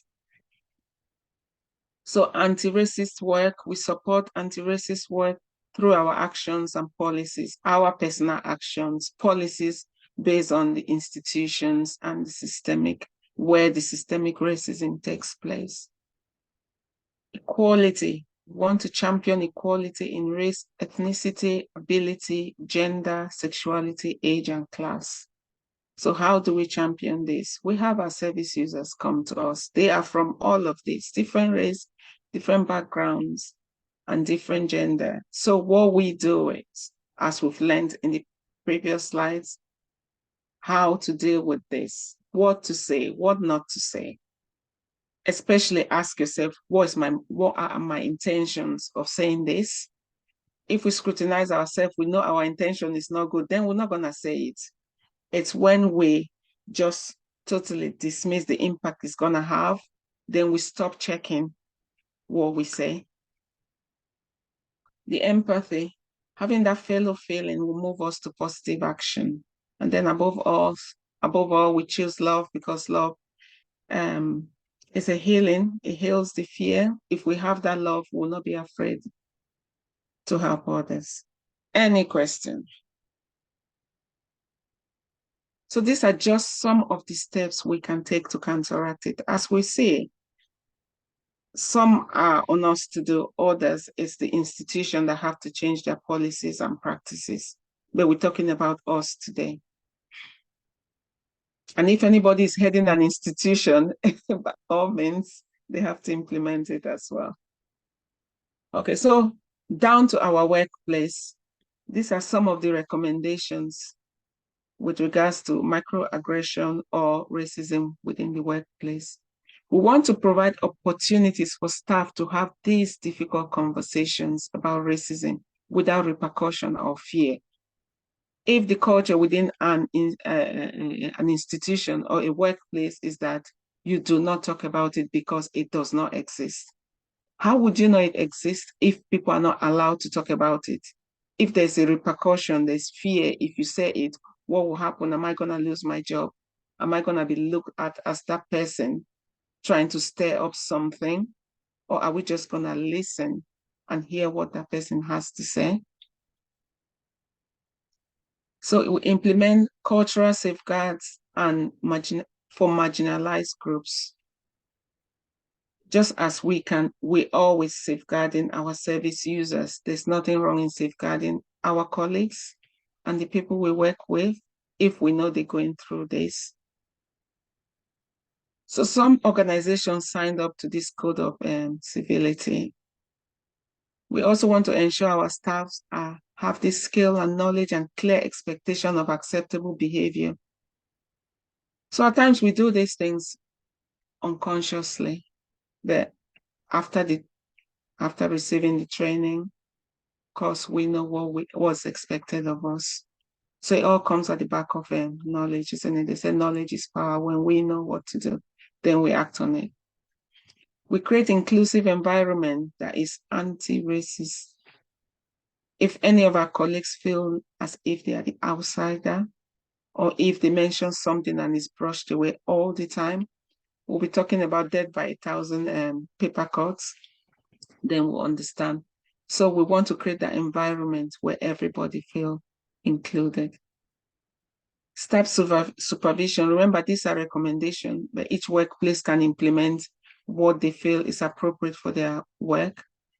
So I will recommend that staff supervision can include personal objective in addressing race inequalities, because everybody is on the denial, I don't do this, it doesn't happen.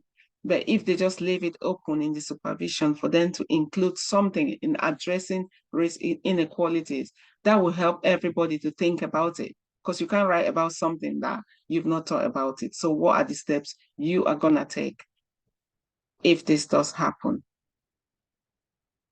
System in place to report to leads or managers on the number of cases. It could be formal, it could be informal, regarding all forms of racism or harassment that are taking place within the workplace. So have we got system in place to report it? If we haven't got system in place to report it, then of course we can say it doesn't happen because there is no data, no record of it. So we want to capture life experiences of staff by protected characteristics. As we know, we learn from our mistakes. So if we can capture some of this, doesn't mean that that's why it's protected. Maybe it's just the incident without names or anything attached to it that can be used as a learning to help other staff members. So these are questions that we want to ask ourselves in our place of work. Do we feel safe at work? If not, why not? Would staff recommend our services to their families and friends? If a staff have reported racism, harassment, discrimination, have this been dealt with appropriately? We'll be talking about reasons why we are asking these questions. They're so important. If we don't feel safe at work, why don't we feel safe at work? What is happening? Remember, more often than not, within the week, we spend more time at work than even with our families at home. If you work 5 days a week, mostly weekend, then you have time with your family. So you want it to be a safe environment for all. If staff cannot recommend our services to their family members and friends, why? What is stopping them from doing that? Without saying racism or a microaggression or harassment, these are things that are embedded that make people don't want to do this. Okay, and if at all those that are courageous enough to report, how is it dealt with? Are we sure it's been dealt with in a satisfactory way by following our procedures and guidelines? So we cannot talk about institutional racism without mentioning the police. I'm sorry, because they are the law enforcement orders, and that's why we work closely with them, because most of our work involves victim and perpetrator. So we look up to them to enforce certain things with regards to the perpetrator, and as well as protect the victim to an extent. So when we're talking about combating racism and discrimination in policing, what are we looking at here? We're looking at how to build a good communication relationship between police and these community groups. So we know with the ethnic minorities, they have their different communities, depending on the languages that they speak. How are they being placed? Being able to place a diverse society whilst respecting their human rights. We've heard a lot of complaints about how they are being placed differently. They stop and search 9 times more than the whites. So if there is the relationship between these communities and those who are supposed to enforce the law is not there, then we begin to see why it's difficult for them to report incidents that happen to them. Train police in policing diverse groups. It sounds funny that they should be trained in policing. That's why we have police workers that are specialists in working with diverse communities, because they have been trained to work with these ones. So they work with them, they go down to the community, they attend their community events, they get to know them so well. And we also have these ones attend events, not just going there to police it, but just to see how this community, how they behave, how they interact with each other, what they can learn from them. The second here in combating racism within policing is end racial profiling and make the police more accountable. So they have to support the victims irrespective of their background. They use independent body to investigate. So we've had cases whereby they've used the police to investigate cases against themselves, which sounds really bizarre that they will use that method, but so they want independent investigation, and it should be investigated thoroughly so that perpetrators can face justice, whether they are in that establishment or not. To ensure police help combat and monitor racism across the society. So they want to monitor racist incidents, accurate recording and investigating racist offenses. Because more often than not, we said hate crime is a crime in UK, but try and report this and see how far it goes with the investigation. See how many people are actually being prosecuted. Encourage victims and witnesses to come forward. Adopt a broad definition of racist behavior. This is the part I get asked a lot, because the definition does not include all the different forms of racism. So if the definition is not broad enough, of course, people will get away with things. And hence, when it's reported, they're struggling to look for where to really place this as a crime. I had a service user in the past. She was a victim of DV, 3 children. The youngest was just 2 months old. And she was moved. There was no accommodation because of no recourse to public funds. Managed to get her into the hostel through social services. And at the end of the day, saw out her immigration status. She got a house, and that estate that I spoke about. And the way she was treated in that estate was horrible. They were throwing eggs at her door. She couldn't come out from her front door. She has to sneak out from the back. I knew how long it took me after reporting the incident to get her out of that place. It was through the council housing that we struggle to get them to relocate her from that place, because they said they've just allocated that property. They cannot allocate another house. But this is what's happening. They're not safe. So it took us quite a lot to work with the police to understand that this is racism, it's a hate crime. Of course, they were saying that, oh, who are they going to arrest? No, there's no camera showing who is doing what. But she's walking along the street and she said, X, Y, and Z said this. This is what I'm saying. They need to broaden that definition so that perpetrators can really be brought to justice. Any questions so far?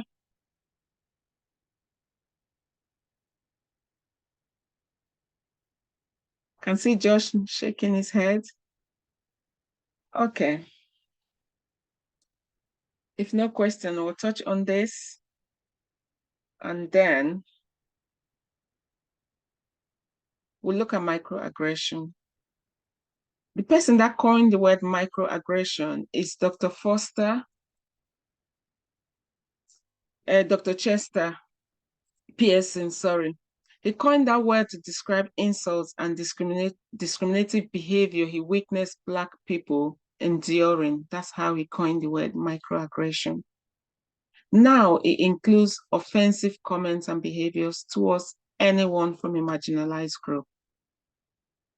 Professor Mary Rowe stated, without knowing, we spend years learning stereotypes which become the foundation of our prejudice, as mentioned earlier on. So we learn these behaviors without even realizing, and they form that foundation of our prejudice or our bias.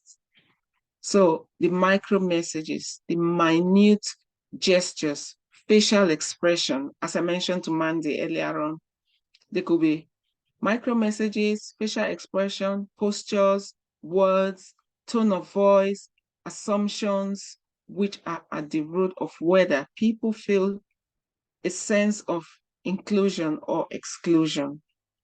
So it's the way we put it. It's just like somebody that screams the house down and it's very verbal. We know immediately that they're aggressive, but somebody can also be aggressive with a very nice tone of voice and would not even raise their voice, but it's what they are saying. Okay, so microaggression here described as death by 1,000 paper cuts. I know I gave a similar illustration about the last stroke that broke the camel's back. So we're talking about death by 1,000 paper cuts. One paper cut will do no harm, but if it keeps coming up to 1,000, then you feel yourself being weighed down. That is it. So these questions come up again about our intention, our assumptions, but above all, the impact it's having on the recipients. Okay. If we look at this and have a discussion, then we'll have a proper, I know we've not had a proper break, we'll keep rushing back. Okay. So please, I just want you to listen carefully and say if we have made any of these comments. Doesn't make us a bad person. Please remember, we are learning. There are things we didn't know that we're gonna hear from real people and how it makes them feel. We can see the different faces here.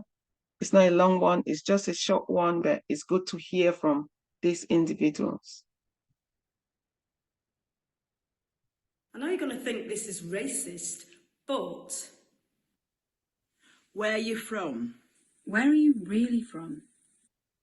Where are you from? Glasgow. Nah, but where are you really from? So, whereabouts in China is it you're from? Where are you really from? You're very articulate. You're so articulate. You're so articulate. You don't sound like the rest of them. You don't really sound black. You didn't sound black on the phone. You actually sound white on the phone. This is what you mean to say. How long you been here? Your English is very good. I didn't expect you to sound so British. Oh, you have a degree? Oh, you're interested in graduate school? Okay. What? You're the PE teacher? Your boss is calling you. Oh, how can you afford that house? How can you afford that car? How can you afford those clothes? You don't look like a lawyer. But are you a real psychologist? You look like you smoke weed. You should be able to rap. You listen to rock music? You should be good at climbing trees. You know how to swim? So, do you know karate? Wouldn't they throw stones at you back home for walking around without a headscarf? Is it true what they're saying? Why is your hair like that? Do you wash your hair? Is that your real hair? Can I touch it? That's not all your hair. I bet it's a weave. Let me touch it. Can I touch the waves on your hair? Can I touch your hair? Oh. You're darker than I thought you would be. I thought Japanese people were pale. I didn't think your skin would be so smooth. Wow. Your skin is soft. I wasn't expecting that. Nice suntan. Can you actually get a suntan? You've got a good tan. Yeah, I've just come back from holiday and it's so sunny. And look, Eleanor, I'm darker than you. I'm blacker than you, and I'm white. Wait, so you're not adopted? You don't look like an Indian person. You'd be very handsome if you weren't mixed heritage. You look quite pretty for a black girl. I've kissed a girl with bigger lips than yours. Oh, you look ghetto today. Who allowed you to foster him? You're an absolute credit to your race. I've kissed a girl with bigger lips than yours.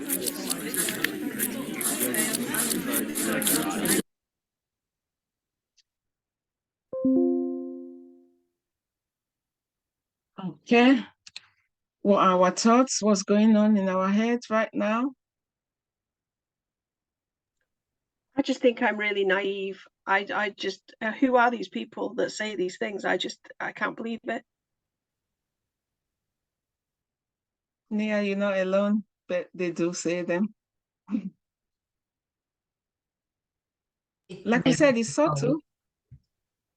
Made me go cold, made me, I don't know, I felt embarrassed really that people could say such things. Thanks, Leona.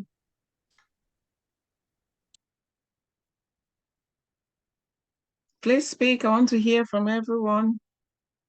We've put them all together now. It looks appalling. But if it's just one, would it feel the same way? That's why I've put them all together. They say death by 1,000 paper cuts. If it's just one, somebody said it in the, just a throwaway. Are we gonna have the same reaction that we're having now? We're not gonna have it. So we might say only one, or somebody might say only one to me. And when I react, it's like, oh, please don't be too sensitive. I was just joking. But you don't know how many have been said to that person. It's only when you put them all together, then you think, wow, what's going on here? So this is how we're feeling. If we are feeling this way, how about the person that is the target, the recipient of this? How are they feeling? Looking back to their culture, their history and everything, it just comes flooding back. Yes, so that's why it might seem as micro, but is it really micro? Again, I said about thinking about our intention and the impact it's gonna have on the recipient. I've had people ask me questions, and believe it, it's so funny. I was out in front of the office, went out with my colleague. She's having a fag break. She was just smoking. I said, okay, I'll just come along with you, just have some fresh air. We stood in front of the gate and this lady walked past. I just greeted her and then she stopped. She looked at me and she said, where are you from? And Amy looked at me and Amy said, do you know her? I said, I don't. So I thought she was just asking. I said, yeah, I live in Bangor. She said, no. Where are you really from? I'm laughing now, but it wasn't funny at the time because I thought, I don't even know you. I've just greeted you. That's all I did. And why are you asking? What do you want to know? Which box do you want to put me in? Because straight away, there's something going on in that person's mind that doesn't even know you, that just stopped to start asking you questions like that. So we get it. People get these things, but you think you're gonna educate people so that they know. But like the young girl said, is it on you to educate everybody? What are your thoughts on this? Who is to handle this?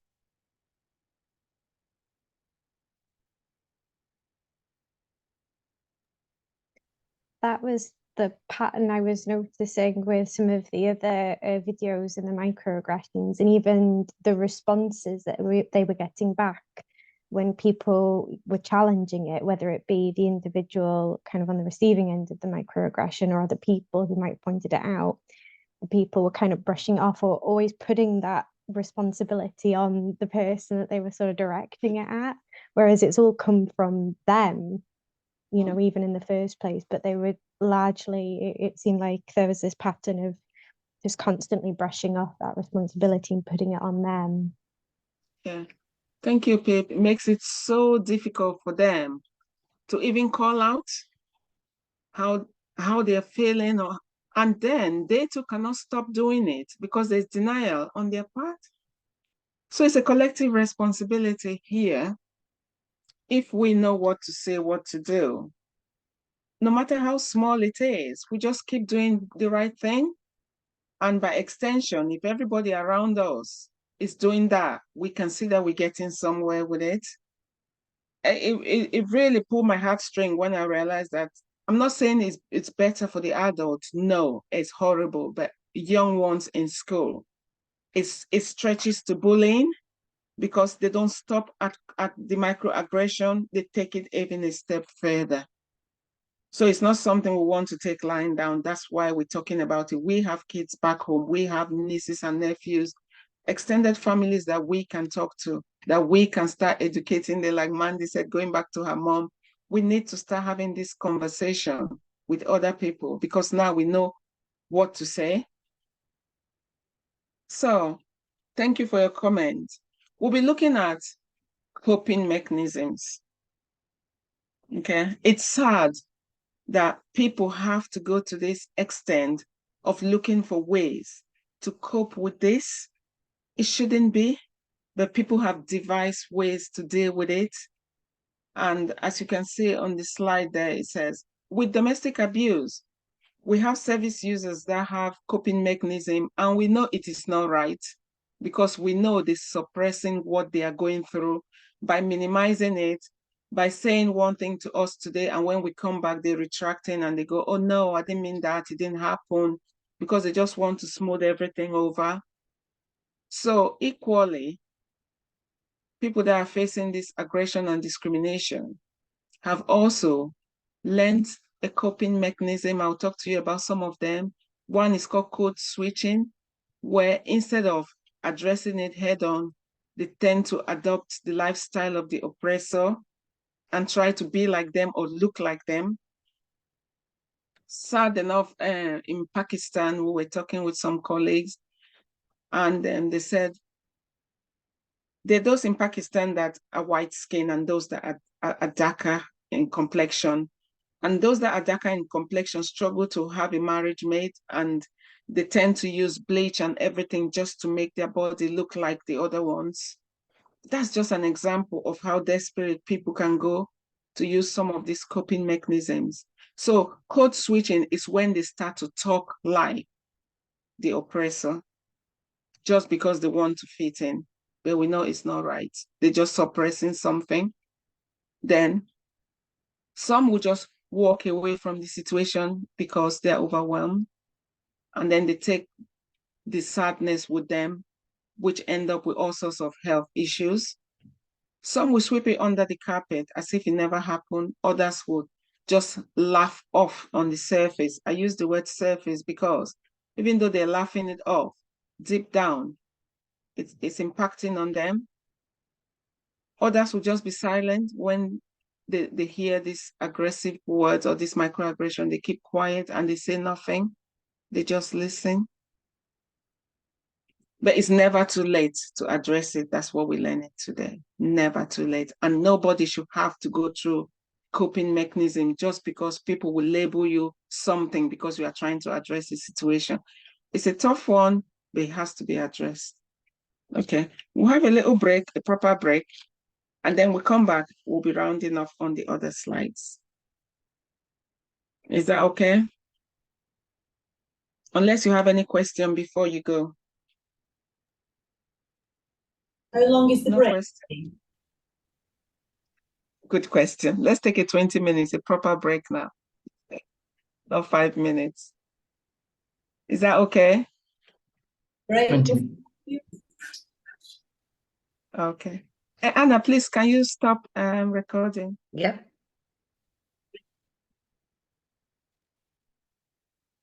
Welcome back, everybody, to the last phase of our training. So we're carrying on with impact of microaggression on survivors. Before we went on the break, we talked about their coping mechanisms when they are affected what do they do to try and mask what they're suffering? So we talked about they just laugh it off, some just, walk away, others trying to talk and behave like the oppressor. So they use different ways to cope. Of course, from experience, we know coping mechanism is never the right thing to do because it's going to impact on the person. So now we're talking about the impact of microaggression on survivors. Prolonged stress. Yeah, if you're trying to suppress something, you're only going to end up with stress. Anxiety and depression, headache, difficulty sleeping, burnout, especially if it's happening in the place of work, you got your workload and you got that to contend with. Reduce workplace productivity, of course. You can't thrive in an environment that tolerates a culture like that. High blood pressure, trauma, less job satisfaction. Hence, 60% of workers quit their jobs. So we see people quitting their job and they never tell us why. More often than not, for ethnic minority, if the workplace is not conducive, when they face a lot of microaggression and they just can't take it anymore, then they leave their job. But some do end up in lawsuits when they could gather evidence to support what they've been suffering. It does end up in court. So how do we respond to racism and microaggression? Remember, we talked about guidelines or recommendation in the other slide. So now we're going to talk about how, as children or young ones, how they can respond to microaggression in school or in other settings. Answering back or getting into a fight will make that situation worse for them, especially if it's been going on for a while and it's ended up in bullying. Walk away to stay safe. That's the first recommendation, for them to walk away and stay safe. Do not retaliate or respond. Rather, they should go and seek help. They should not keep it to themselves, as some tend to do. Rather, they should tell someone that they can trust, either their parent, a teacher, or any trusted adult. Then their parents can decide if they want to get the police involved, because it's against the law, it's hate crime. So if they want to get the police involved, that will be the decision of their parents. But if we're working with young people, these are some of the guidelines we're going to tell them, that if they face something like this, they should not answer back, they should not get into a fight, they should walk away, do not retaliate. Rather, they seek help, and the help can come from someone they trust, their parents or the teacher, and then the parents might decide to take it a bit further if they want to. But when it comes to adults, what are we required to do? How do we respond to microaggression? It's different from those of children. Remember, we talk about having this courageous conversation. It's not easy, but we're going to have it with the person that has made that comment. So we want to inquire, ask for clarification. So rather than walk away, just ask them, what have you just said? Or you repeat what they've said to them, because at times when you repeat it, it might make sense to them what they've said, because they throw it like that without any thought. When you repeat it, like we just watched the video, maybe it's just one, it might not mean much to them, but put together it makes sense. So you repeating it to them, it's like you're adding to what they've just said, so that they can hear their own voice from you. You refrain from giving a different perspective. Okay. Directly state how what they have said was offensive to you. In other words, we're calling it out. Take a step away, process the situation. It's never too late to go back and correct the microaggression. Times, the individual involved, if you know them and you want to address it, if you know their behavior, that their back might go up the wall straight away and they will create a scene, you might step away just to diffuse that situation. It's never too late to go back. When everybody is calm, you go back and have a word with them. Follow the same procedure. Inquire from them, clarify it, repeat what they've said to you and how it made you feel. So that's one step of responding to it. Any question? Is this something that we can do?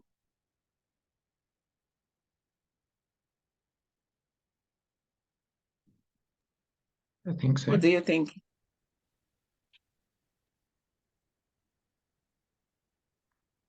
Judge, do you have anything to say? I just said, yeah, I think so. Maybe in some contexts it'd be easier than others, but yeah, it's always easy to have that one-on-one conversation without getting anybody involved initially. So it's just between the two of you. And then see how it goes from there. Especially if it's done politely and in a safe environment where you're just telling them how you feel. I think any reasonable person should be able to just listen and try and understand how it's impacted on the other person. So yeah, that's one of the ways of going about it. Now, on the flip side, if you or me, the one that have committed a microaggression, what do we do? Now, it's difficult for that person to keep coming to us, okay? Now we've heard some of those comments, we've watched the video, we've listened to what people have said. If we realize that we have committed a microaggression, what do? We pause, take a deep breath. Remember, we all make mistakes. That's why I've highlighted there in bold. We all make mistakes. Nobody is perfect. Consider the best way to handle this situation, okay? Because if we're being called out, which is what they're gonna do, it's gonna put our back up. We're gonna become defensive, but we should not. Committing a microaggression does not make us a bad person. That's why I said we all make mistakes. We want to remember.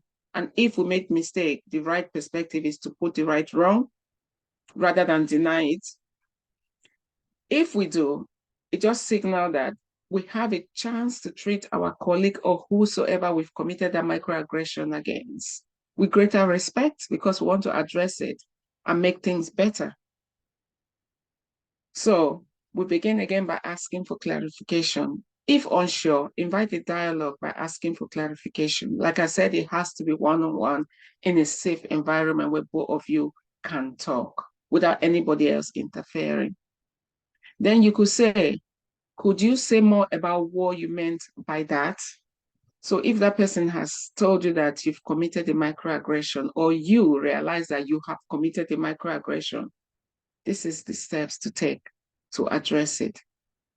So once it's been established, you acknowledge and apologize. So once you process the harm has been done, acknowledge the offense and sincerely apologize. Be honest. There's a difference here. If someone says, okay, if what I have said offends you, then I am sorry. Do you get my language? If what I have said is offensive, then I am sorry. That is not acknowledging what you've done. And if that person gets really annoyed the way you've said it, and they go, oh, I did apologize, but she doesn't want to accept my apology. It's the way and manner in which we do it. Nobody will sincerely apologize just between the two of you, and the other person must be out of their mind not to accept it. But at least you've made this a progress in addressing the issue. Create a space for follow-up. So it's not just a one-off, yeah, I've said I'm sorry, and then you start to avoid that person altogether. No. You create a space to follow up. It could take more than one conversation to work things out between the two of you. But I tell you, at the end of the day, you will become better friends if you do understand each other. So you allow for opportunity to follow up, just like with our service user. At times they engage, at times they don't engage. It's not just a one-off. We always tell them that, oh, you can always come back. And if they do come back, we still receive them because we genuinely, I know it's a job we're being paid, but we genuinely want to help them.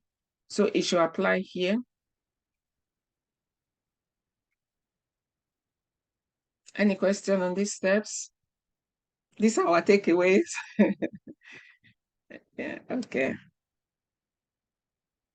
So how to discuss racist experiences with service users? Now we're looking at, now is the service user coming to talk to us about what they think we have done. So we want to create a healthy and transparent environment with them, okay? We have our rooms, meeting rooms that we can take them to and have this conversation. Become competent in engaging in racial conversation through training. We're training already, so we are learning how to engage in this conversation. As I mentioned earlier on, they're uncomfortable. It has to be uncomfortable to get comfortable. So we are prepared now to take it head on, to address it, whether we are the ones that have committed it or somebody pointed it out, or our colleagues have pointed out something, a service user, we are prepared to take it on. So understand your own racial or cultural identity and be willing to learn about the service user's racial and cultural identity is very important. So if you understand your own cultural identity, we've talked about stereotypes or biases, how we learn them unconsciously, and hence we can say them without realizing. But when we understand our own cultural identity and we know theirs, so we can understand where they're coming from. And hence we started this training by looking at history.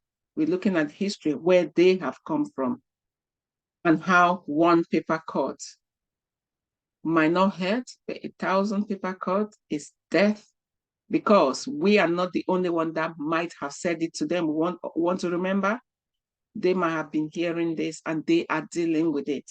So if they come to us, we go, oh, it's not only that little thing that I said. No.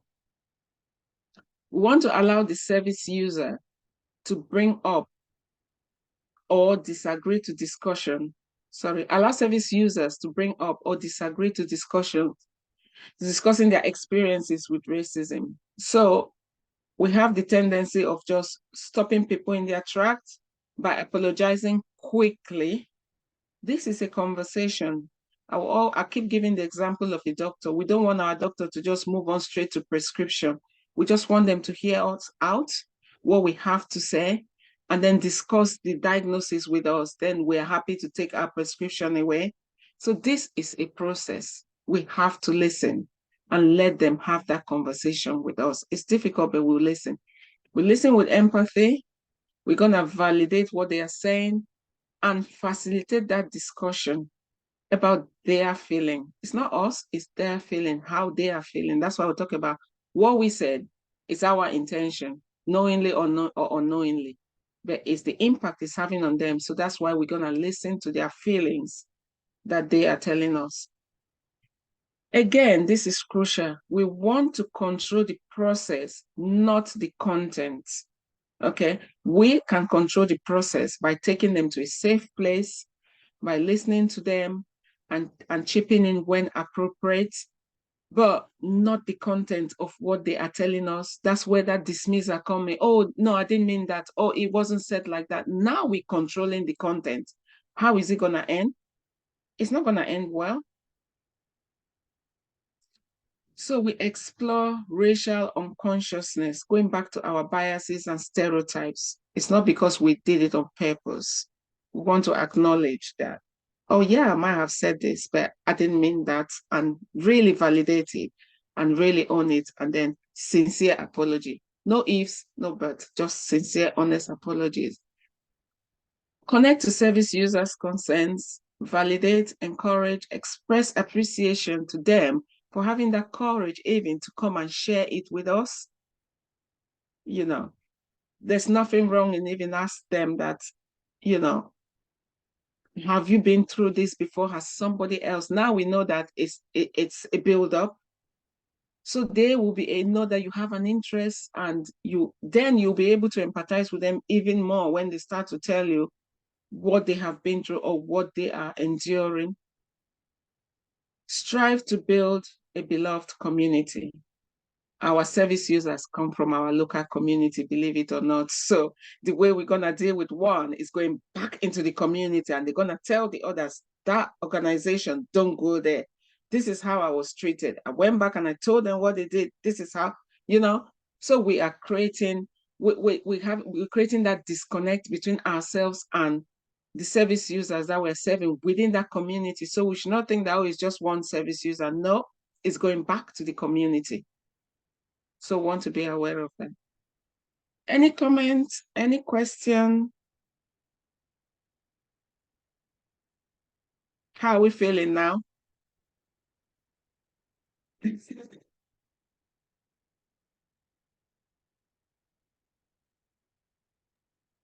More informed.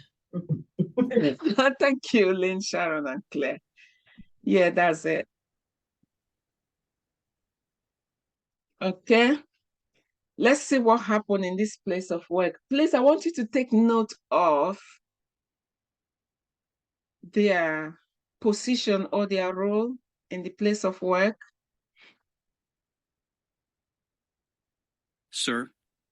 Sir, your prescription will be ready in 10 minutes. Yoon, you must be good at math. Can you help me figure this out? Hey Harvey, did that frozen food order arrive this morning? I'm Adonis. That's Harvey. Oh, right. Sorry. You guys kind of all look alike. Emma, I just love your big hair.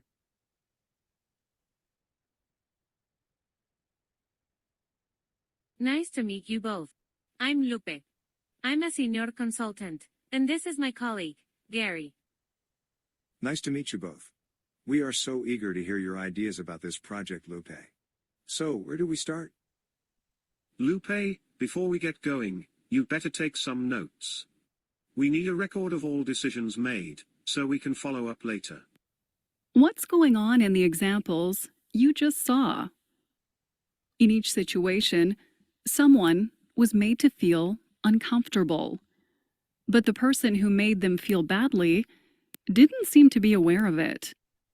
These kinds of interactions happen to people of color, women, people living with disabilities. Can I just pause there and ask a question before we proceed? What do you make of those different scenarios? Because there are things we've talked about earlier on. I think people are just making assumptions, aren't they? They're just making assumptions all the time. Exactly. And not being bothered that they are. Yeah, or not taking ownership of them either. Yeah. They're making assumptions there. And did you notice the excuses that they just throw in as they say it? She is a senior consultant like him, but he just throws it into her without even asking her opinion, just embarrass her as if he is his secretary needing to take his notes. Or could it be because it's a female in that setup? So when we look at these things, there are a lot to pick up from it. The other one just spoke to the two guys. They don't even look alike, but you can tell that there's no interest. That's why he could not even tell who is who. We'll just carry on with the video a little bit. And other marginalized groups all the time. They are called microaggressions, small acts that together over time can have a big effect on a person's feelings of belonging or self-worth. A common way to explain microaggressions is death by 1,000 paper cuts. Each offense is so small and seemingly harmless, but together, they really hurt. So, what can you do if you are the victim of microaggressions? Well, you have some choices. First of all, realize that it isn't always up to you to educate other people. Sometimes, it's easier to just let it go. Actually, I'm pretty terrible at math. The calculator is in the drawer. Sometimes, it is worth dealing with the situation right away. Thanks, but you don't have to speak up.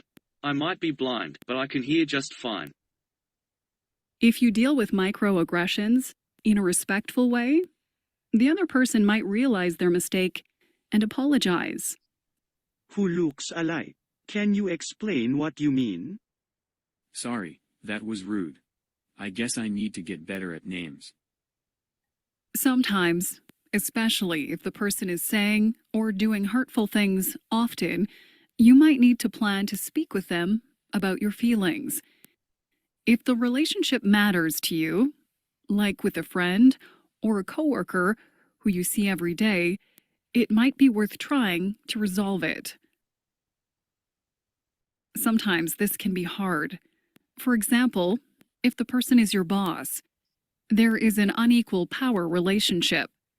But if you can make the person aware of how their behavior makes you feel, they will probably be more careful in the future.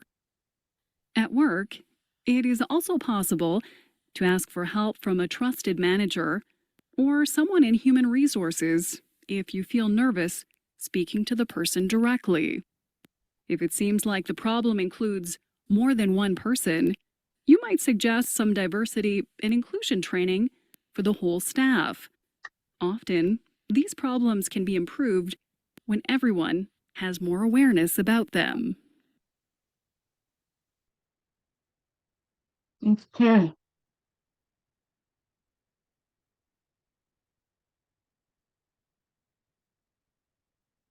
So the video explains just what we've been talking about, the steps you can take. So some people might not be able to respond to it immediately, but it's never too late to go back to it and address it. So we all have procedures within our workplace, safeguarding procedures that we could follow. So if it means informing your line manager, because we want to make the workplace conducive for everybody and inclusive. So if we have any niggling feeling, it's always better to nip it in the bud. So make it known, and then it should be addressed as well. So what will anti-racism accomplish in the workplace? So it's going to enhance employee well-being.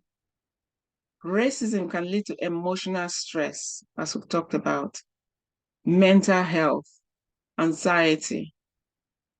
All of these are symptoms that affect employees when they are working under stress. And nothing can be more stressful than an environment that is not conducive for work. So anti-racist policies can contribute to a healthier and more supportive atmosphere when these are implemented. They could be there, but if they are not implemented, it's not going to benefit anybody. Secondly, we want to promote inclusiveness and diversity. So workplaces should welcome and respect people from all backgrounds. Sorry. By actively combating racism, organizations can create this environment that is conducive for work, where everyone feels inclusive and valued. Thirdly, if anti-racism policies are in place, it's going to boost productivity and creativity. If we are happy at work, our productive level will increase. So diverse team, not having a team that is made up of just people from one ethnicity.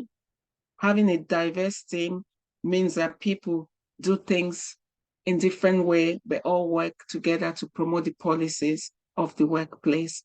And by diverse team, this brings varied perspective, leading to innovative solutions and creativity in the workplace. So anti-racism also fosters collaboration, and employees strive and contribute their best to work. If the environment is conducive, we're going to be more productive. Again, we have the legal and ethical obligation. Anti-discriminatory laws, they prohibit racial bias and stereotypes in workplace. So we want to make sure that is part of our policies within our organization. So organizations must comply with these regulations and demonstrate a commitment to equality. And we are there to implement this, because if it's not implemented, then it's as good as not having one. How about the reputation of the organization? Remember, I said if it's not dealt with, the service users goes back to the community and we're not going to have a good reputation. So organizations that prioritize anti-racism are viewed favorably by not just funders, but also people within their local community and the public at large. A strong stance against racism enhances organizations' reputation. Word of mouth, it goes up. Could be good, could be bad, but in this case, we want it to be good so that people can engage with our services. Retention and recruitment. Anti-racist workplace retain talented employees and attract new ones. If an organization does not put this in place, they're going to be losing talented workers. Because as we mentioned earlier on, 60% of people, when they are uncomfortable, when they don't feel included, they leave the organization. Prospective employees seek inclusive environment where they can grow and thrive. So we have to address unconscious biases, and that's what we're doing today, learning about it and how to address it. So anti-racism training helps employees to recognize and challenge unconscious biases. We also help us to encourage fair decision-making and reduce discriminatory practices.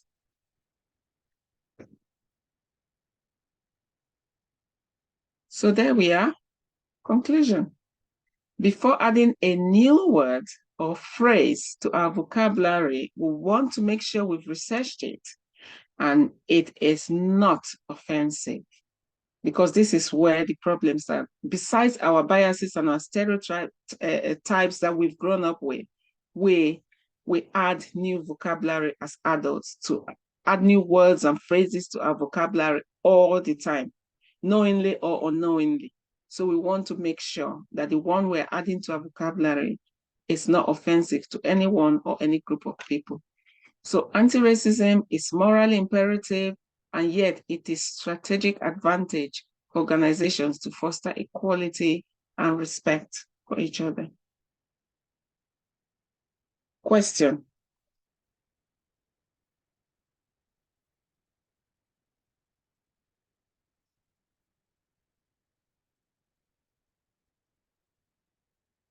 That's just a picture to end racism. Oh no, I didn't intend to show that one now. Go on. Any question? We're done with our training.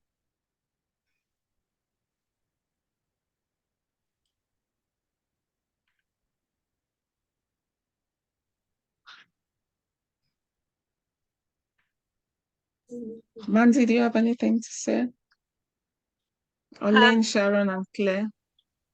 For me, a lot of food for thought there, a lot of thinking before we speak, and I guess as well listening to other people and calling them out if need be. So yeah, a lot of food for thought, and I think the history and the background puts things into perspective as well, so I like that part. Thank you so much, Mandy. Yeah, I agree with Mandy. I think there is a lot of food for thought, and I think I'm just personally saying about myself, I think, I'm, like I said, I'm not racist, but I have to consider what I do say and how I say it sometimes, because you want to make sure that everybody else is on the same wavelength as yourself as well. And we need to respect each other, don't we? And I think that's not happening all over the country. Thank you so much, Lona.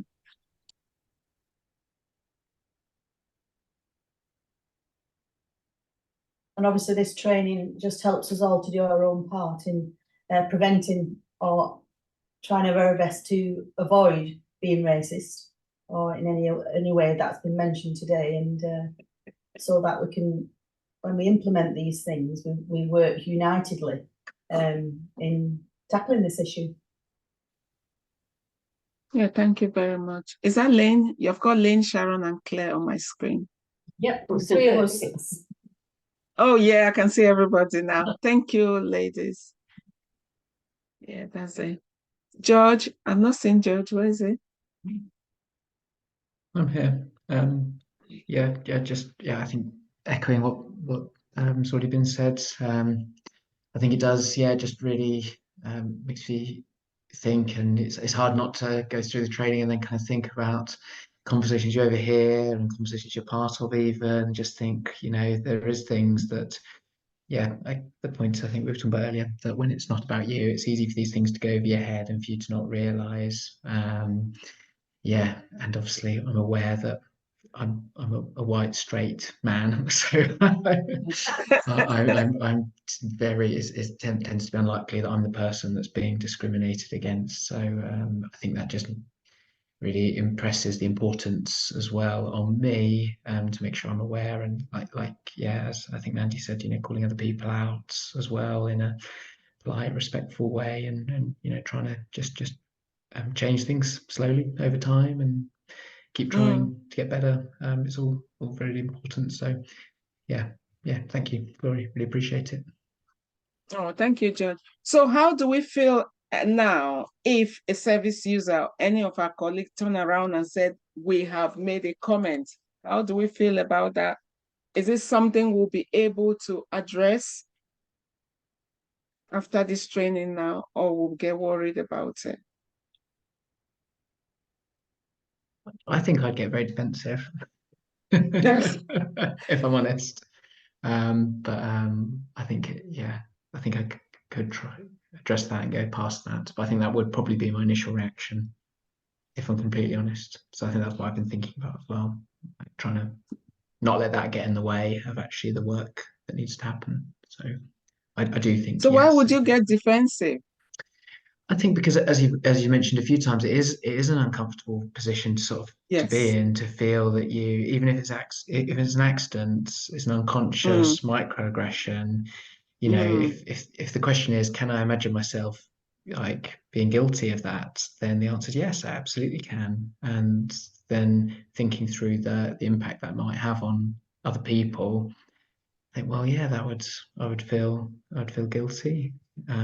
So I think an understandable knee-jerk reaction is to have that sort of defensive barrier to come up and say, well, it wasn't me, or it wasn't bad, or I didn't mean it, or all that stuff, and that, I suppose, is the extra risk that then gets in the way of actually addressing the issue. So I think that's a really important part of it, trying to be kind to yourself when you make mistakes and recognize that you're not perfect, and that's okay. You can still then try and address that properly. So, but I think that's hard. It's easy to talk about today, but will I do it in a month's time or in 6 months' time? I hope so.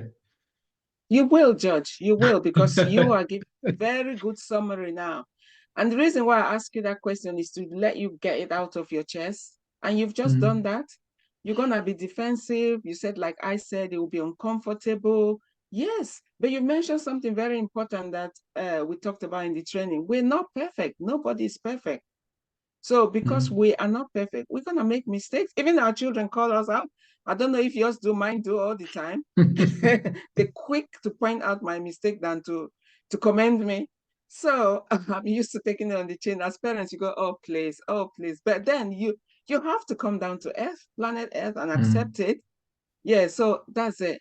It'll be difficult in the beginning. It'll be uncomfortable.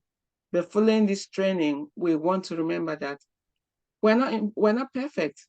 And besides that, I made a very important point that committing a microaggression doesn't make you a bad person. So always remember that. Doesn't mean that, oh, now you're bad. No, it's not a label. It's just one of those things that you've slipped up. And we all do. But if you're gonna say, no, I don't, you're telling yourself now that you're perfect, you can't. Now remember the impact it's gonna have on the other person. Yeah, on the community, on our services in general. So there's a ramification. It's like a domino effect. Just us not owning up and validate and sort things out on that personal level. It's gonna snowball. It's not gonna give us a good reputation. So it's not about me. It's not about George or Mandy or Anna. It's about our organization. How are we representing our organization within the community that we're meant to serve? And we also want to remember that it absolutely takes courage for anybody to bring up this conversation. That's not a bad thing to model either. Sorry. Yeah. If you remember the other slide, they talked about that they've been labeled, they've been attacked. Pip mentioned it straight away. So they're going into it already, they're apprehensive that how is this person going to react when I say this? So we don't want to make it even more difficult for them. And it's something that it's not a one-off. We can say, okay, can you come back another time? Just have a chat, follow up, like we'll do with our service user. How are you feeling now? How are things? Just to make sure that, yes, we've completely resolved it. And then we are happy, they are happy. Any more comments? Anna? Just to thank you, Claudine, just echoing what George has said and Lorna, it's been a real eye-opener. I think we can all sort of just sit and think, oh, you know, I've heard that, or I may have said this, or, you know, so yeah, thank you so much. I think I speak on behalf of everyone when I say it's been really, really good, so thank you. Thank you very much. Thank you so much. Yeah, go on there. You were going to say something. I was just echoing Anna, I was just saying thank you very much. Sorry. Oh, thank you too. Where's Pip? Thank you. Yes, Lorna. I'm going to stop the recording and hope that it